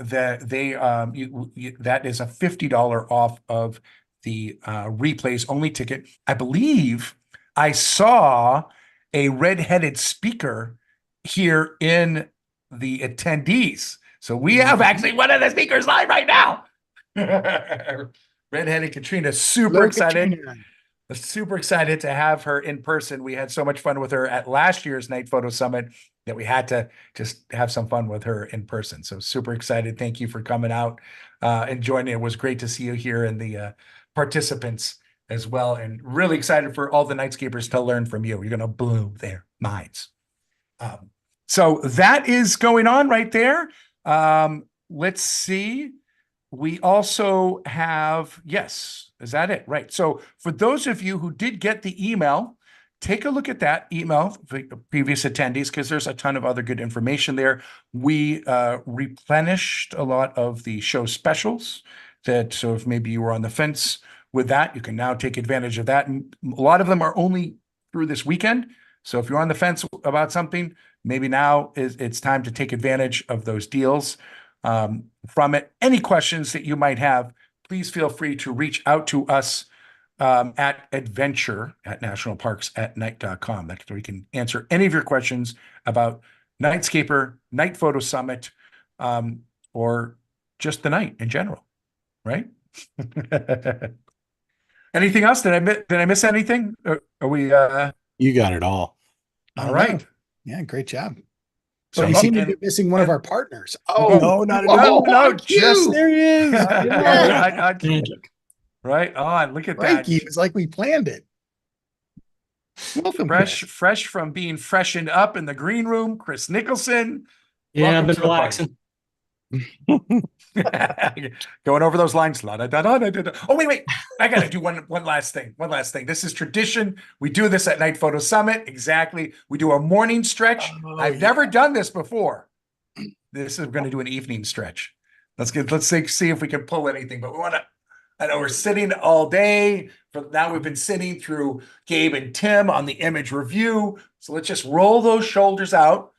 Roll those shoulders out, because if you ever watched the 10-part series Civilization, I think Chris's next presentation is going to go encompass that much information.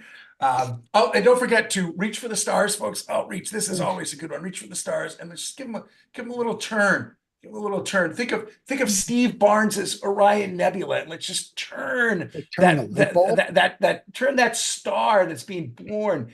Just turn that a little bit. There. Nice. Nice. I'm glad we didn't do down dog again. I am excited about that as well. So, folks, I got to get packed. I got a flight tomorrow at 4 a.m. So I am going to relieve my hosting emceeing. I'm going to pass the mic to Tim, I think, and the rest of the team. But it was so good to see so many of you here in the chat, in the virtual, and I look forward to seizing the night with you very soon. Bon voyage, Gabe. Thanks, Gabe. Thanks, Gabe. We'll see you later. All right. Chris, are you ready? I'm ready to go. What's the name of your talk? That's a good question. It's making the night landscape look natural, as the eye sees it is what we called it. Yeah, I love that. You know, it's this is sort of a passion that we all kind of share. You know, it's really difficult to, well, night photography in itself is difficult, but making it look realistic and as our eye sees it is really quite hard. So I think this is a great topic, Chris. I'm super excited to listen in. Are you ready to rock and roll? Yeah, and I'm glad you think it's a great topic because you talked me into doing it. For a good reason. I mean, I came to you with the idea, you know, because as you know, because we work together a lot, this is something I've been working on for a few years, and knowing that I was going to want to do a talk on it at some point. And so everybody here, Tim and I had a conversation about, hey, am I ready to do a talk on this now? I've been working on it for a few years, and Tim thought I really should. So so I jumped into it. I'm excited to see what you've come up with. Me too. Yeah. All right. Well, you guys, thanks again for coming. Everybody, you know, the past attendees, new folks joining. This is going to be great. Chris is one of my partners and friends at National Parks at Night.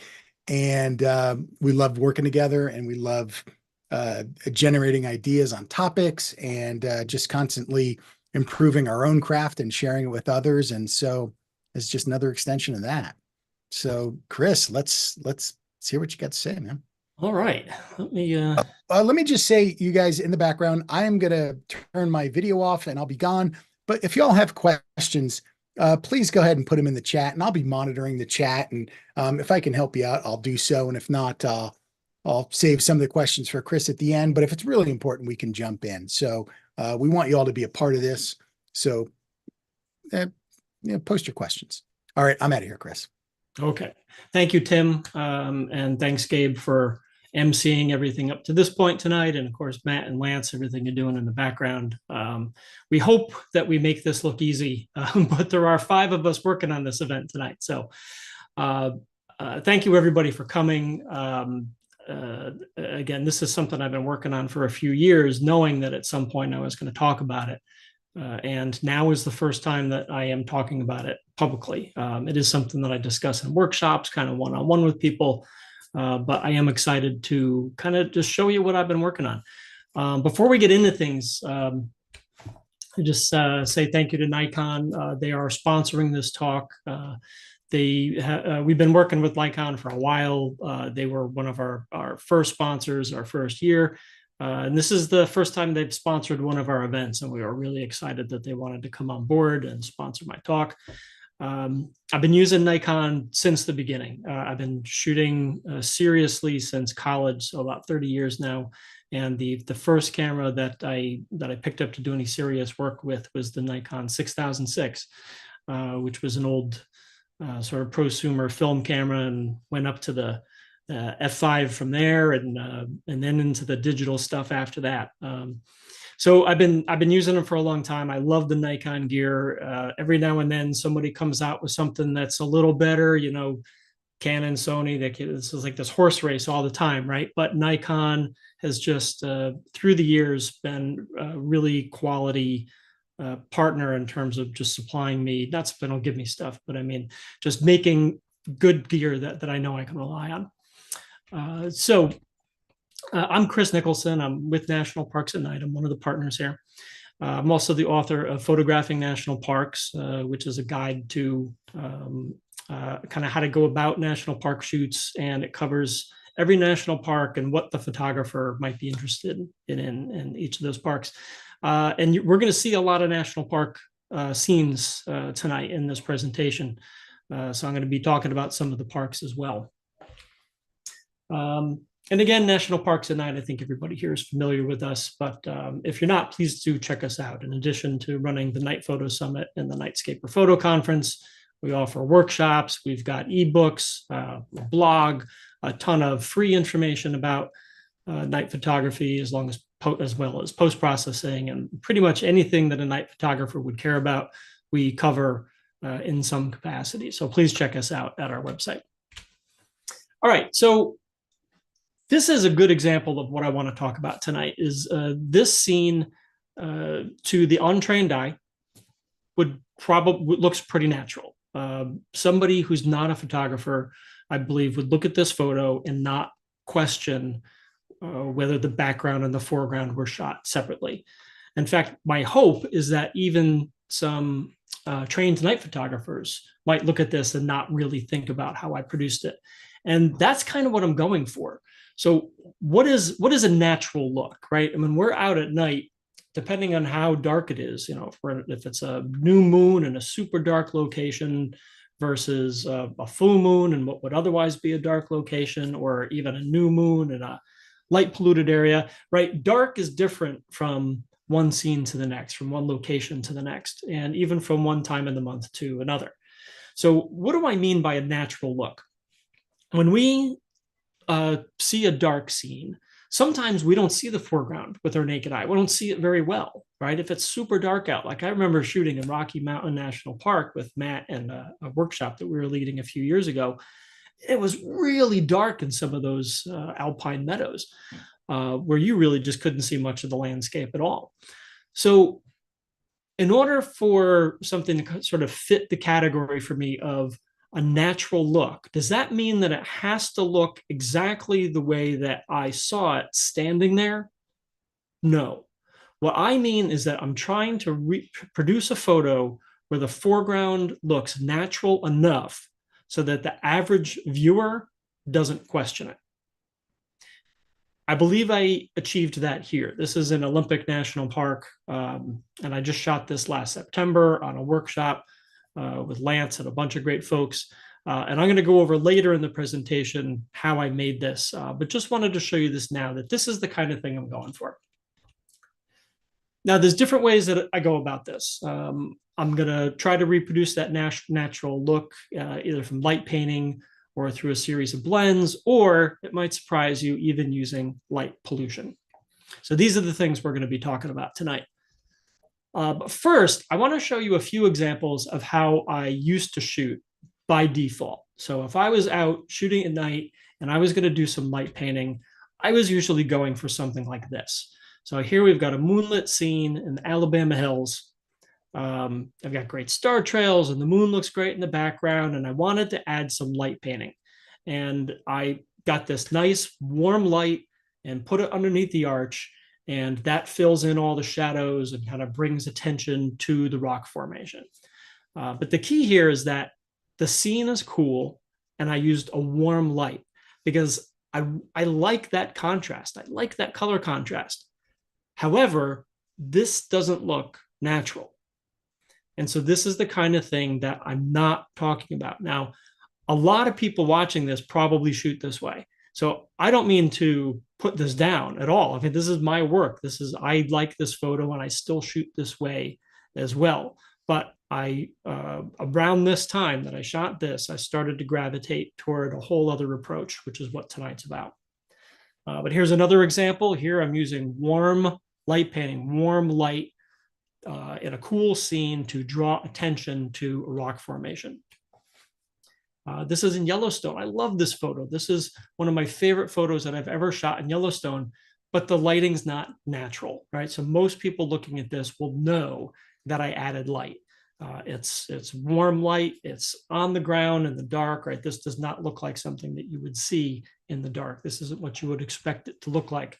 And then here we are in Death Valley. This certainly is not a natural looking scene, right? It's obvious. Maybe you could think that the charcoal kilns were lit by moonlight, but probably not, because they're kind of bright. And then certainly the light coming from inside the charcoal kilns is not natural. I added a lot of light. So this is, again, I don't have any problem with this approach, and I still use this approach. I love that contrast of warm and cool tones. But I have been more and more trying to create a natural look. And to me, this is not natural. This is not what it would look like if I was standing there. This is an artistic approach. This is an artistic approach as well. I shouldn't say one's artistic and one's not. They're both artistic, but this is a little more surreal.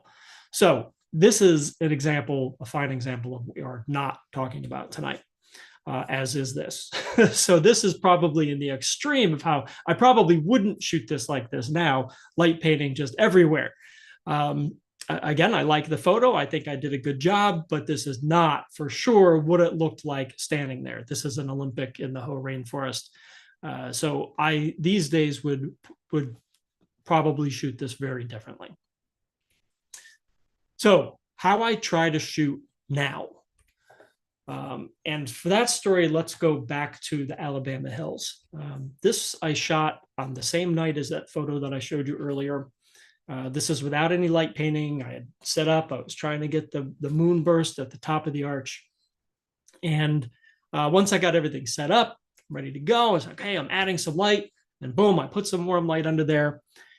And it was kind of at this moment that I said, all right, I don't know why, but it just sort of clicked. I said, you know what, I like how it looks, but it doesn't look natural. And what stood out to me here is the color of the light on the bottom of the rock. That's moonlight.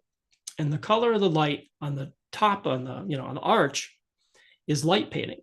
So that's coming from a Luxley viola. We'll talk about the Luxleys in a little bit.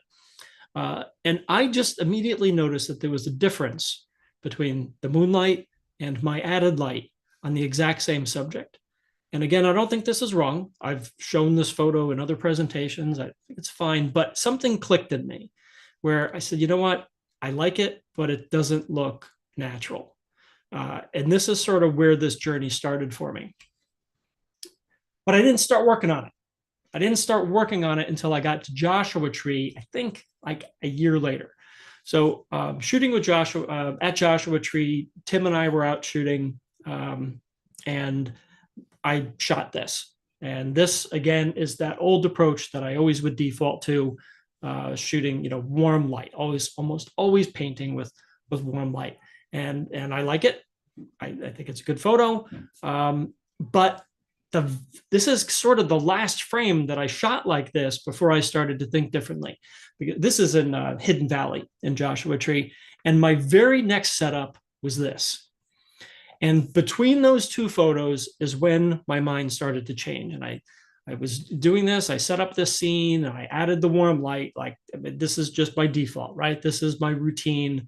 This is my habit. This is how I light paint. And I finished doing it. And all of this thinking from the past few months or the past year, whatever that time frame was, just sort of all came together. And I said, you know what, I like it, but it doesn't look natural. It doesn't look like what I thought about in Alabama hills the year before. And I decided to do something about it. So I changed my approach and I went to a cooler light and dimmer, right? And that didn't look right. So a little more light and a little more, and that's still not looking right to me. So let's go even cooler, and it's dimmer, and I add a little more light, and I add a little more light. And I'm playing with things, and I'm doing all this different stuff, but nothing's really looking perfect to me. And it occurs to me that part of the problem is that I'm colorblind.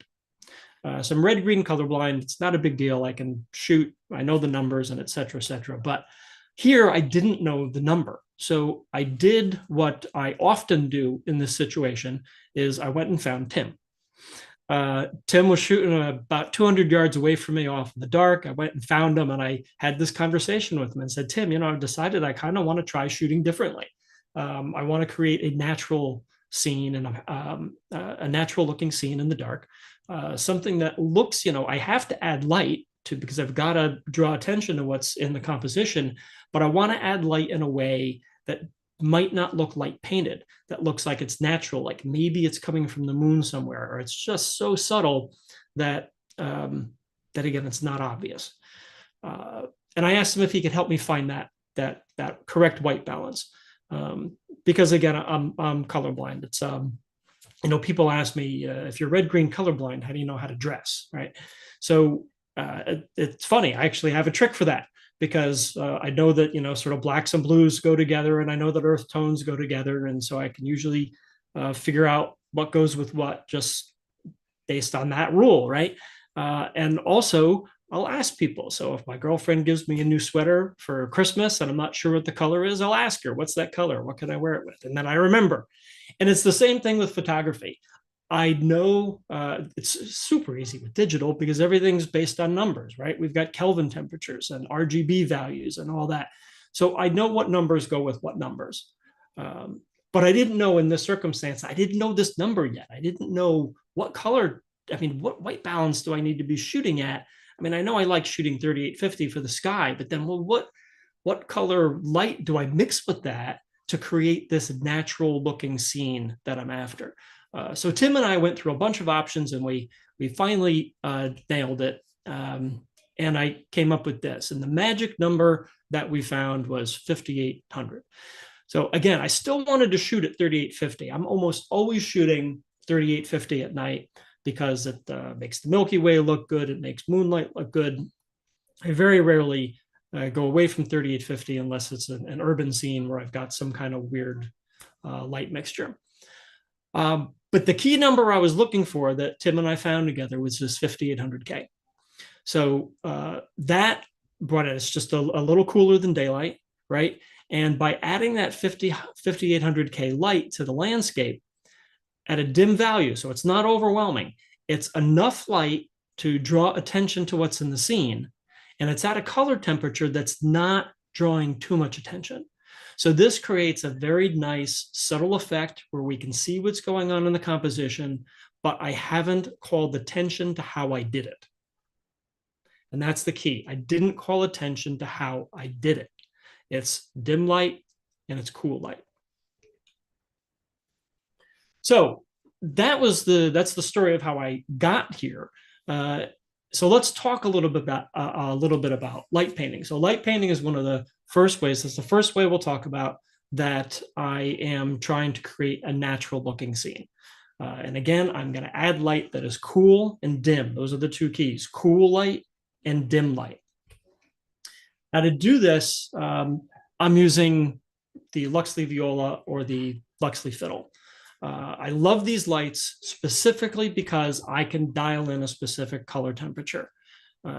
This is helpful to anybody. It's certainly helpful to somebody who's colorblind because I can't do this by eye.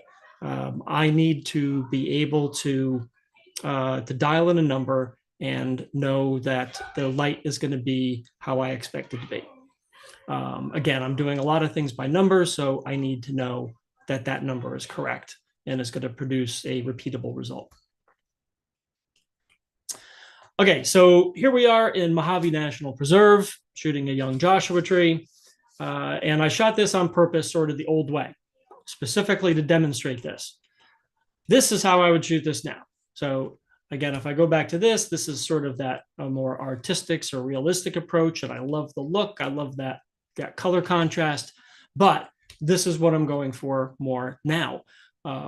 I feel with the moon in the scene, I can actually add more light and reveal more of the foreground, but without calling attention to the fact that it's light painted. So I very specifically aimed the light in a way to try to make it look like it could have been the moon lighting this landscape. So I kind of came from a backward angle. You can see that there's not a lot of light on the front of the tree because I was lighting from the back and then lighting the ground. Again, with a cool light, because here the moon was very cool. So I'm matching that cool moonlight with the cool light from my Luxley and creating an effect where I'm lighting everything in the composition, but to the untrained eye, they might not know that I added anything. So here you can see they are side by side. Shot both of them at 3850, but the image on the left, the light was 3000K, very warm. And on the right, again, my magic number of 5,800K. And there's the final. So here's another moon shot, but this time I didn't use cool light. So I kind of said that as a rule, right? That 5,800K. It's not a rule. It's a guideline for the cool conditions that we usually see at night. But sometimes we get a moonrise that's nice and warm, and that was the case here in Death Valley. So if I had put a cool light on the front, then I would have had that contrast again, which would have been nice and artistic, and the color contrast is pretty and all that, but it's not what I'm going for. Again, I want to, here I was trying to light paint in a way that made it look like it could have been the moon that was lighting this up. So here I am, again, shooting at 3850, but I had dialed my light down to 3200K. Here's another example of Cape Cod National Seashore, and we added some light here. Again, shooting at 3850, but the light, 2 lights in this case, are down at 3000K. Again, because I'm matching the light of the foreground with the ambient color of the background. Just another couple more quick examples. This is in the Badlands. This is the scene without the light, and then just a touch of, this is kind of semi-warm light, right? But it's very dim. It's a very subtle effect. Again, I don't want to call attention to the fact that I added light. And this is in Zion. A lot of people have seen this scene. A lot of you have probably shot it. And this is me getting set up before adding light. And then again, just adding a coolish light. This isn't at 5800K. It's a little warmer than that. But again, trying to get up at an angle that makes it look like maybe the moon is casting that light instead of an LED panel. And then finally, this is not, this photo isn't as the eye sees it, right? Because we've got that warm light inside. But I wanted to show it to you because there's one other technique with light painting that I used for this photo that can be useful to create this effect. So ignore the light inside the building. What I want you to look at is the light outside the building. And hopefully you might not have noticed that there was light on the exterior, but there is. So, went the wrong way. Here's the photo without any light at all. All right, so now you can see that front of the building didn't have any light on it. If I come back here, it does. Now, it's a very natural light on the front. I did this on purpose because I wanted to contrast the light on the exterior with the light of the interior, but I wanted it to look natural. You might be able to see I'm on a cliff here, so I couldn't get down to get a better angle without some work. So what I did is I grabbed another of my favorite light painting tools, which is the Coast HP7R flashlight. This has a very cool light that is very close to daylight white balance. And what I did is, you can't see it in this photo, but to the right of the composition is another building with a wall. It's the same height.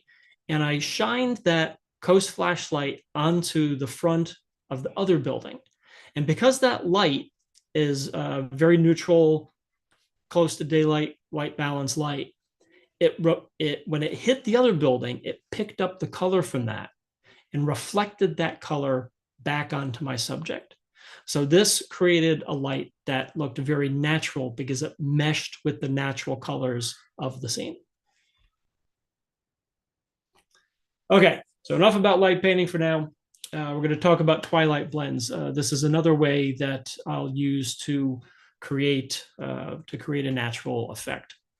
And for a twilight blend, we're talking about doing at least 2 exposures, right? We've got an exposure that we do at twilight where we get detail in the foreground, and then an exposure that we do, a star exposure or a star trail exposure that we do once it's dark out. So here's an example of one. I shot this on Mojave National Preserve, and it's exactly what I did. We've got lots of nice detail in the foreground. We can see everything, but it looks relatively natural. So you wouldn't, the average viewer probably wouldn't look at this and say, oh, he shot 2 exposures, right? So a lot of people watching this probably did, but I think you'd also agree that it doesn't look fake, right? It doesn't look ridiculous. It does look natural, maybe not real, but natural. So here we go. These are the 2 photos that I shot. I set up the tripod, couple hours. I set up the tripod, did this twilight photo on the left, and then left the tripod there, came back an hour or 2 later and shot the star photo. I brought both of them into Photoshop and did a sky selection, which, despite all the sort of nonsense going on in that transition zone with the Joshua trees and the telephone pole and everything else, I actually got a pretty good selection with the sky selection tool. And then it was just a matter of masking. So I masked the sky out of the twilight shot. And then another thing that I want you to notice, so if I come back to that, you can see that that foreground doesn't look exactly the same as it did here. But if you look at the layers I did, now there is a curves layer there, but all that, trust me, all that curves layer is doing is adjusting the brightness. I actually brought the brightness of the foreground down a little bit to make it look realistic. But I didn't do anything to change the color here. There's no color balance, there's no hue saturation layer, there's nothing like that. And we're going to see those later. The way that I blended the color here was, if you look at the opacity of that layer, I dropped it down like to almost 50%. And what that did is it blended the twilight foreground with the completely dark foreground of the night sky shot. And that's how I was able to really sort of subdue the color and subdue the brightness. All right, so here's a scene. The scene's starting to get a little popular. You might recognize it as the Liberty Bell Mountain in North Cascades National Park in Washington. And this is a blue hour blend. This is a twilight blend. Because at night, you would not have seen any detail in the mountains or in the trees. So here are two photos, a twilight shot with the car going through it. I shot a bunch of twilight shots, waiting for cars to come through. And then on the right, we have my night sky scene, which was shot hours later because I was waiting for the Milky Way to get right over the Liberty Bell. However, when I blended these, something I noticed is that in that twilight shot, I don't have a lot of detail in the trees. So the mountains look good, and of course the car looks great, but the trees didn't have a lot of detail in it. Fortunately, I had shot some even brighter ones earlier, and so I brought this photo in as well, which this was just terrible exposure at the time, but kind of saved my bum later when I got into Photoshop. So I ended up using all three of these to blend together. Now that you can see that second layer from the top is that third photo that I added. And if you look at the mask, all I did is I used that photo to get some detail in the middle there. So in the trees and in the mountains a bit. And that's it. That's all it's doing. Everything else is pretty straightforward. You can see on the bottom is where I've got the car trail, and then above that is a curves layer that's targeting just that car trail, so I can bring up the brightness of those headlights a little bit. But everything else is pretty much a straightforward twilight blend. They result in this final photo that has a foreground. Again, this is not how it looked in person, but it looks realistic. It looks like this. Nobody's going to look at this and think, "Oh, geez, you shot two photos and put them together." Here's another example from Death Valley. Again, a blue hour blend, and in this case, it's with a star stack. So on the left, we've got the blue hour shot, and on the right is just one frame that I shot. We were on a workshop, and I set this up at the beginning of the night and let it run the whole time that we were out there with the group, and then picked it up on our way out. So there's a whole bunch of frames like the one on the right, and then blended them. So I stacked all the star point shots for the star circles, and then did a twilight blend with the foreground twilight photo. So I've talked a little bit about post-processing, but this is not a post-processing talk. I'm really talking about the strategy of shooting and then how to use those raw materials to create this final effect. So I'm not going to get into the nuts and bolts of actually blending. If you want to learn about that, Sean Bagshaw did a great talk at the Night Photo Summit this year. So if you're registered, then definitely go watch this on the replays.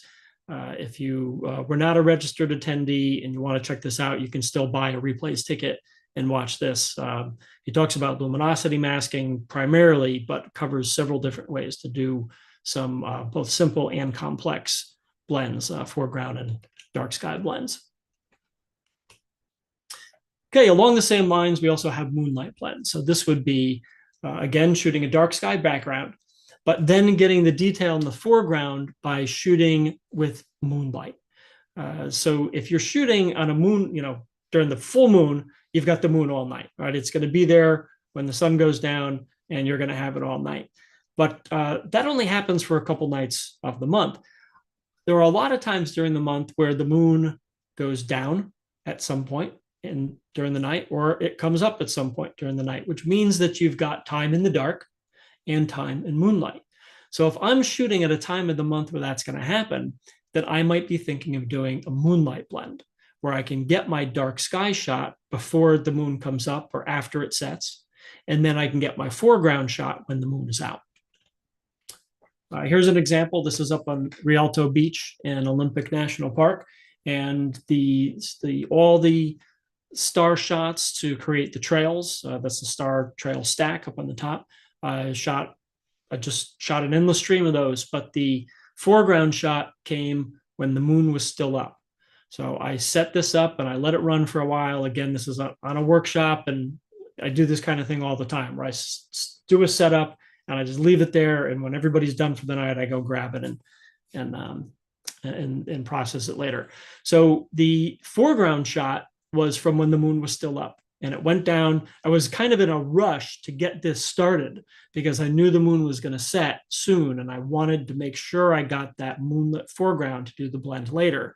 And then once the moon went down, all the other photos are in total darkness, and that's what I used for the sky. So here's an example. Here's, with the moon still up and with some campers over to the right who I hate to this day. Boy, that was not, they've got lights in every moonlit shot that I have. So I had to clone those out of there. That took a little bit of work. But then all the other frames, there's maybe 4 or 5 with the moon still up. And then all the other frames look like this. So dark foreground and really only a good exposure in the sky. So again, I stacked all of those sky shots, and then I layered in the moonlit foreground. And you can see, you can't even see all the layers here. This took a lot of finessing to get this right, because I've got so many layers that I'm working with. And part of this too, you can see almost halfway down. If you look at the mask, that's where I'm masking out some of the lights. The way I ended up getting rid of them, because I said, there were lights in a lot of the foreground shot, is I, kind of used pieces. There was a light here in this layer and a light here in this layer. And so I sort of masked them out where I could. So this one's more complicated, but again, you get the idea that we've got a moonlit foreground, which looks very natural because that's natural light, right? So one of the things I always say when people are learning light painting is don't try to light paint the whole landscape. If you need the whole landscape lit, then look for another method. And moonlight, doing a moonlight blend, is one of the things that I suggest. So here's another one with moonlight, but the interesting thing here is no blend was necessary. So yes, this looks like a natural foreground because it is a natural foreground. I did this on purpose. I saw this field of snow. This is in the Mount Baker Wilderness, which is just outside the edge of North Cascades National Park. And I knew that snow was going to pick up that moonlight like magic. So if you look around at the rest of the landscape, it's dark, right? If that snow wasn't there, then this landscape would be too dark. But I didn't care about it being dark because I really wanted that snow to be highlighted. So I just let the moon reflect off that snow, and that's what's creating this well-lit, but still naturally lit and natural looking foreground. So if you want to, I love shooting in moonlight. And if you want to learn more about shooting in moonlight, again, there's a talk from this year's Night Photo Summit you should check out, and that's Michael Fry on the magic of moonlight. So this is all about photographing in moonlight. It's not just about when there's a full moon up over you. In fact, that's not the best time to shoot in moonlight. Definitely check out Michael's talk. Again, if you're registered, you have access to this replay already. If you're not, you can buy a replays ticket and you'll have access to Michael's talk and Sean's and everybody else's. Okay, starlight blends. So we've covered 2 blends so far, right? We've covered the twilight blends and the moonlight blends. But for me, a starlight blend is where the real magic is at. So if I'm trying to do a night photo with a natural looking foreground, this is the #1 way that I like to do it. And this is by, I'm going to get that, that relatively short exposure, a 15, 20 second exposure for sharp stars, but then I'm going to shoot a long exposure to get light in the foreground. Now, why does it have to be so long? Because this is starlight. There's no moon out. I'm not using light painting. There's nothing lighting the ground except the natural light coming from the universe that's hitting the earth. It's there. As dark as it looks out, there is light. There is light coming from the stars. It just takes a really long shutter speed to capture it, or a really high ISO, or both. So I'm going to show you a few examples of that. So here we are back to the title photo, right? And that's exactly how I did this. I've got two exposures here. So I've got my star point exposure, 15 seconds at ISO 6400, and then my foreground exposure, which is at ISO 6400 for 2 minutes. Now, ideally, I would drop this down to ISO 800 maybe and shoot even longer, just so that I get the better image quality of the lower ISO. In this particular case, I was in a rush. I had already packed up for the night, and I was leaving, and I saw that a couple of our attendees were still shooting, so I went and joined them, but they were wrapping up. So I knew I needed to do this photo quickly. So I stuck it out with ISO 6400 in 2 minutes. And the thing that saved me here, and we're going to see a couple more examples like this, is AI noise reduction had just come out in Lightroom.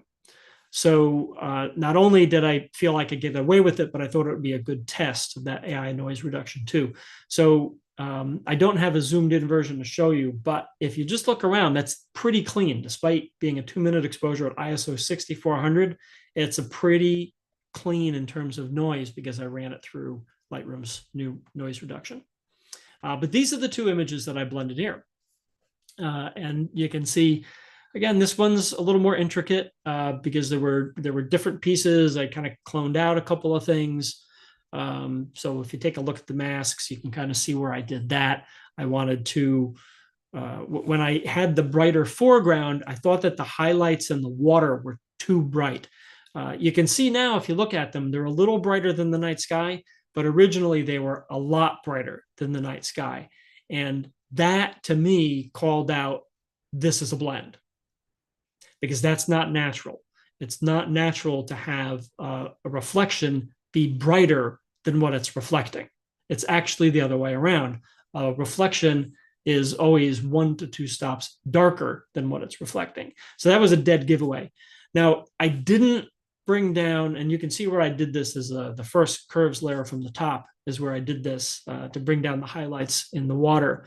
I didn't bring them down so that they were darker than the sky, because I tried that and it just was kind of ruining the effect of having this foreground where we could see detail.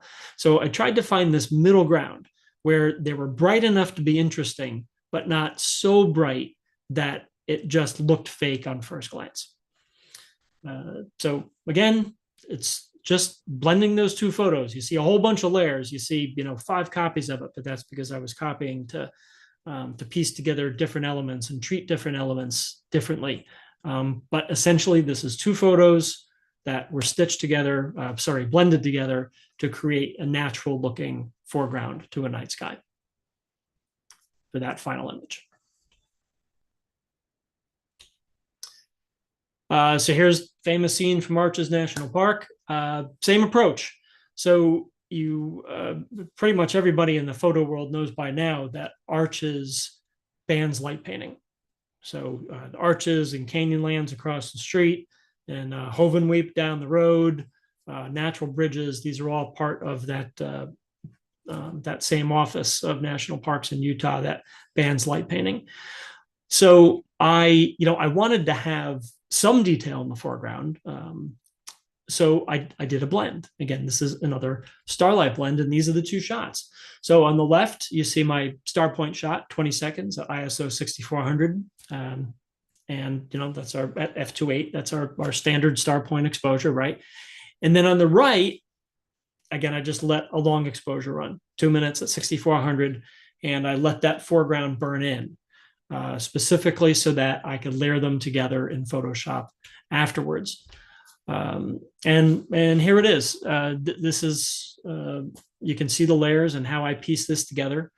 I wanted, again, I was careful. I didn't want a really bright foreground. I just wanted a hint of the detail that was there. Now, one thing that I did run across is when I did this, I mentioned before that sometimes we need to make a color adjustment.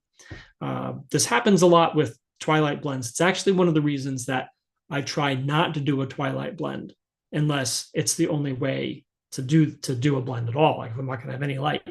If I'd have to do a twilight blend, what happens is the color of your foreground ends up being different than the color of your night sky. So you always have to do some kind of a color adjustment to your foreground and to the night sky to sort of bring them into harmony. And that was the case here. The red rock of the landscape just was not meshing well with the night sky, especially with, I love the look of those clouds in the background, but that is light pollution. And it's this nice, it's this warm light on the clouds. So just to sort of bring back some harmony to it, you can see I've got the color balance layer selected, and you can see that I just added some blue to sort of bring that night look back into the foreground. So again, not a ton of detail in the foreground. I didn't want to call attention to it. I just wanted to bring a little bit of detail so that you could see what's there, so it wasn't just a silhouette. And then here's one more example. This is sort of my pride and joy from last year. Again, geez, Tim, I shot so many of these with you. Tim and I did a workshop in Joshua Tree, and it was the night that the workshop ended, and Tim and I decided to just go out and shoot on our own. But between our scouting nights and the 5-night workshop, I had it with shooting Joshua trees. I was just done. I was not shooting another tree. So I walked around looking for something else to shoot, and I found this flower, a datura, that was in this sort of little valley with the trail leading up to it and all that. And I knew that this is what I was going to shoot. And again, I'm like just so well entrenched now in trying to produce this more natural effect that this is what I went for. Now it's funny, the first time I showed this photo publicly, I got the question, did you light paint the flower? And I didn't. So in a way, this is a fail because I don't want to call attention to how I made the foreground brighter. And the first person who commented on it asked me how I made the foreground brighter. But it's not light painted. And what I still want to pay attention to is how the rest of the scene looks. So take a look at the bush around it and take a look at the trail and the rocks. Everything in the foreground and middle ground really does look natural. Now that flower, I didn't light paint, but I did shoot it a brighter exposure, and I did pump it up just a little bit by increasing the highlights. And I'll show you how I pieced that together. Another key part of this is that I also had to focus stack, because in order to get the flower big enough in the scene, I needed to shoot with an 11mm lens and get really close. I was really close to the flower, like 12 inches away from it. And there was no way to get the flower and the sky into the depth of field, even with hyperfocal distance. I couldn't get all that in the depth of field in a sharp way. So not only did I shoot 3 exposures for this, but I shot those exposures at different focal distances. So you can see the photo on the far left is my foreground exposure and the flower sharp. And then the middle photo is another foreground exposure, but the flower is not sharp. That's because I'm focused on the middle ground. And then the photo on the right, the flower is out of focus, completely out of focus.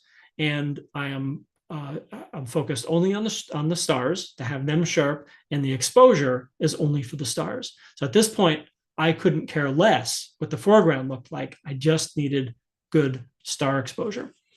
But you'll also see, it's funny, when Gabe saw this photo for the first time, he knew that he was posting this on Instagram. He and Tim post all our stuff on Instagram, but I wrote up the caption and I called it a starlight blend. And he actually texted me and he said, I'm about to post this, but I think you meant a twilight blend, right? And I said, no, it's not. So look at the left and you can see up top that there are stars in the sky. I shot that in the dark. I shot that in the same conditions as the photo on the right. But because I shot for 5 minutes, it's a lot brighter. Right, so this is not a twilight blend, it is a starlight blend. So I take all three of these, and these took a fair amount of work. You can see how many layers I needed to piece this one together to get the photo looking the way I wanted. And again, see that the very last thing I did at the top was a color balance layer, again, to introduce some blue. So if I'm doing this, I don't mind if the scene doesn't look blue. In fact, the title slide, I should have mentioned this before, the title slide is not a blue scene, but that's how it looked to me. And I do kind of love that, that sort of brownish light. But it doesn't always work. And if you're working on a scene like this, and you're trying to produce a natural effect and it's not looking natural, if the color looks off, if it looks dull or whatever, consider boosting your blues, because to our mind, blue equals night. So it's why I did it to the photo I showed before, and it's why I did it here, where I added that color balance layer and bumped up the blues just to make the scene look more night-like. And there's the final shot. Finally, light pollution, right? It's everybody's enemy. Everybody here hates light pollution. All right, that's an exaggeration, but as you're getting into night photography, a lot of people do hate light pollution. And I say, yep, there's a good reason to hate it, but there's a good reason, there are good reasons to embrace it as well. And this is certainly one of them. Light pollution can help illuminate a landscape in a natural looking way. Not all the time, but it's good to practice this so you can recognize when it's going to work. In this case, we're not doing a blend. I'm just talking about so much light pollution that it is kind of reflecting off the atmosphere and filling in the scene for you. So you might not even need a second exposure, and you might not even need to, you might not even need to mask, like do a gradient blend or anything like that. And in fact, here's an example where I didn't. This is one exposure, and this is in Virgin Islands National Park. And off to the left on one of the islands in the distance is a town, and there's light, and it's reflecting off the clouds. And what's it doing? It's reflecting off those clouds right into the scene, providing plenty of light for me to get a good looking and natural looking foreground. I didn't have to do anything. I didn't need a second exposure. I didn't need to do a gradient, nothing. This is, it's not straight out of camera. I did some processing, but it was just to improve contrast and, all sort of the usual stuff. Same thing here, still in Virgin Islands. Look at how much light we have on the beach and on the water. That's all coming from light pollution reflecting off those clouds. I didn't have to do anything else to add light to my foreground. This is in the Florida Keys. You can see light pollution off to the right. That's coming probably from Miami. It could be coming from another key, but there's so much light pollution. Everything was lit except for the bush. I added some light painting there with a nice warm light to, again, mesh with the background. But again, it looks natural. It doesn't look like I necessarily added light anywhere. And this is mostly lit by light pollution. This is in Everglades.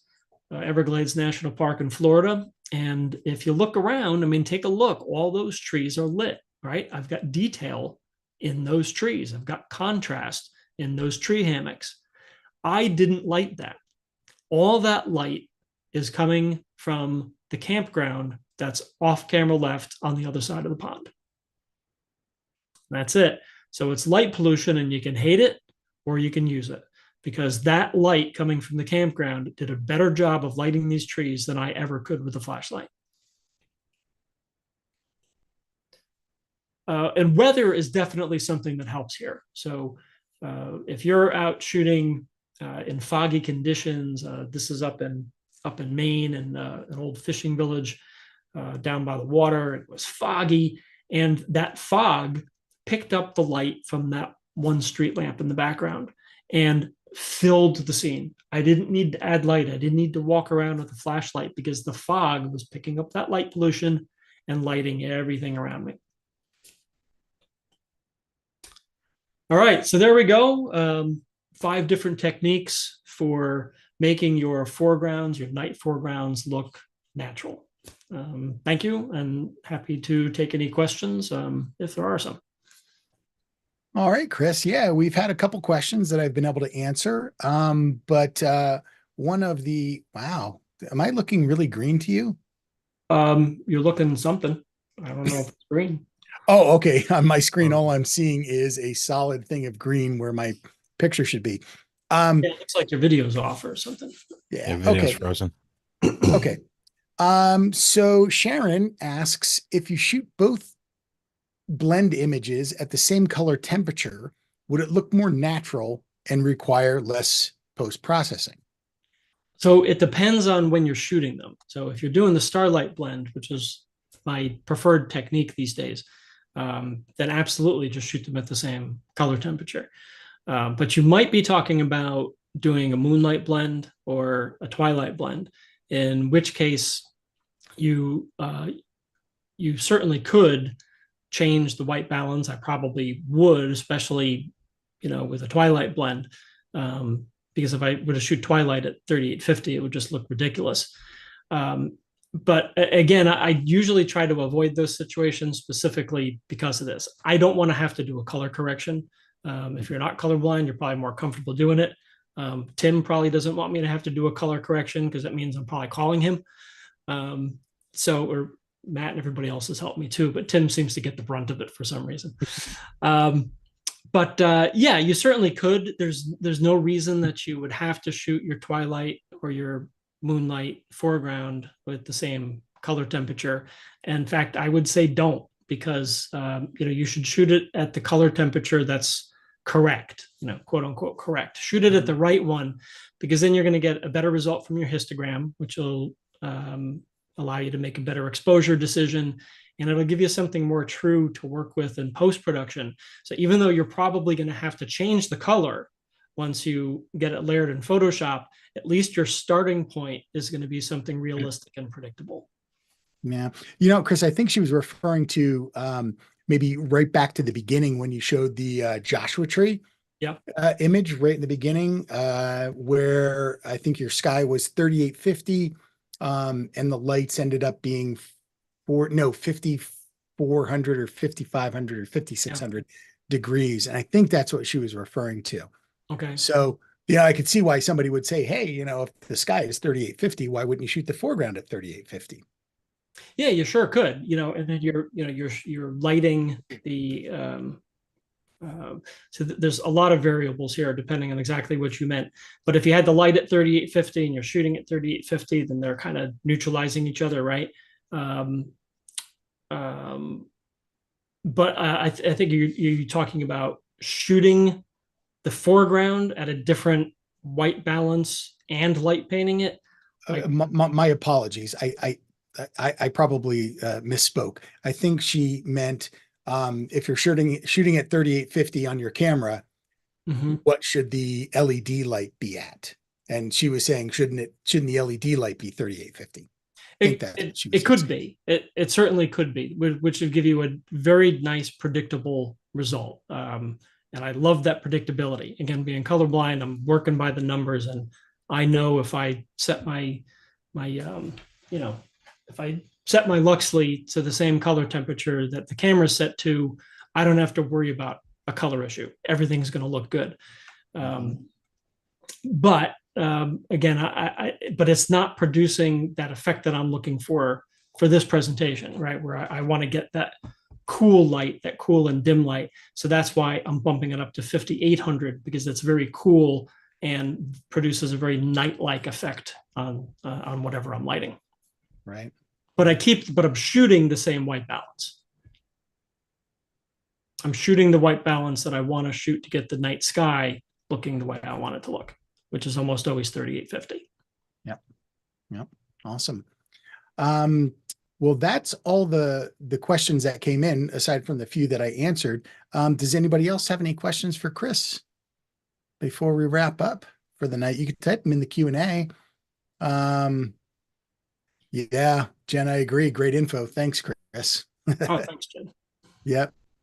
Well, listen, hey, Chris, thank you so much. That was awesome. Kind of a real inspiration for a different type of approach to night photography, and as always, I picked something up, which I'm always always excited about. I love the fact that you took that twilight blend and the night blend and lowered the opacity on the twilight blend with that road going back into the, yeah, brilliant. I never thought of that.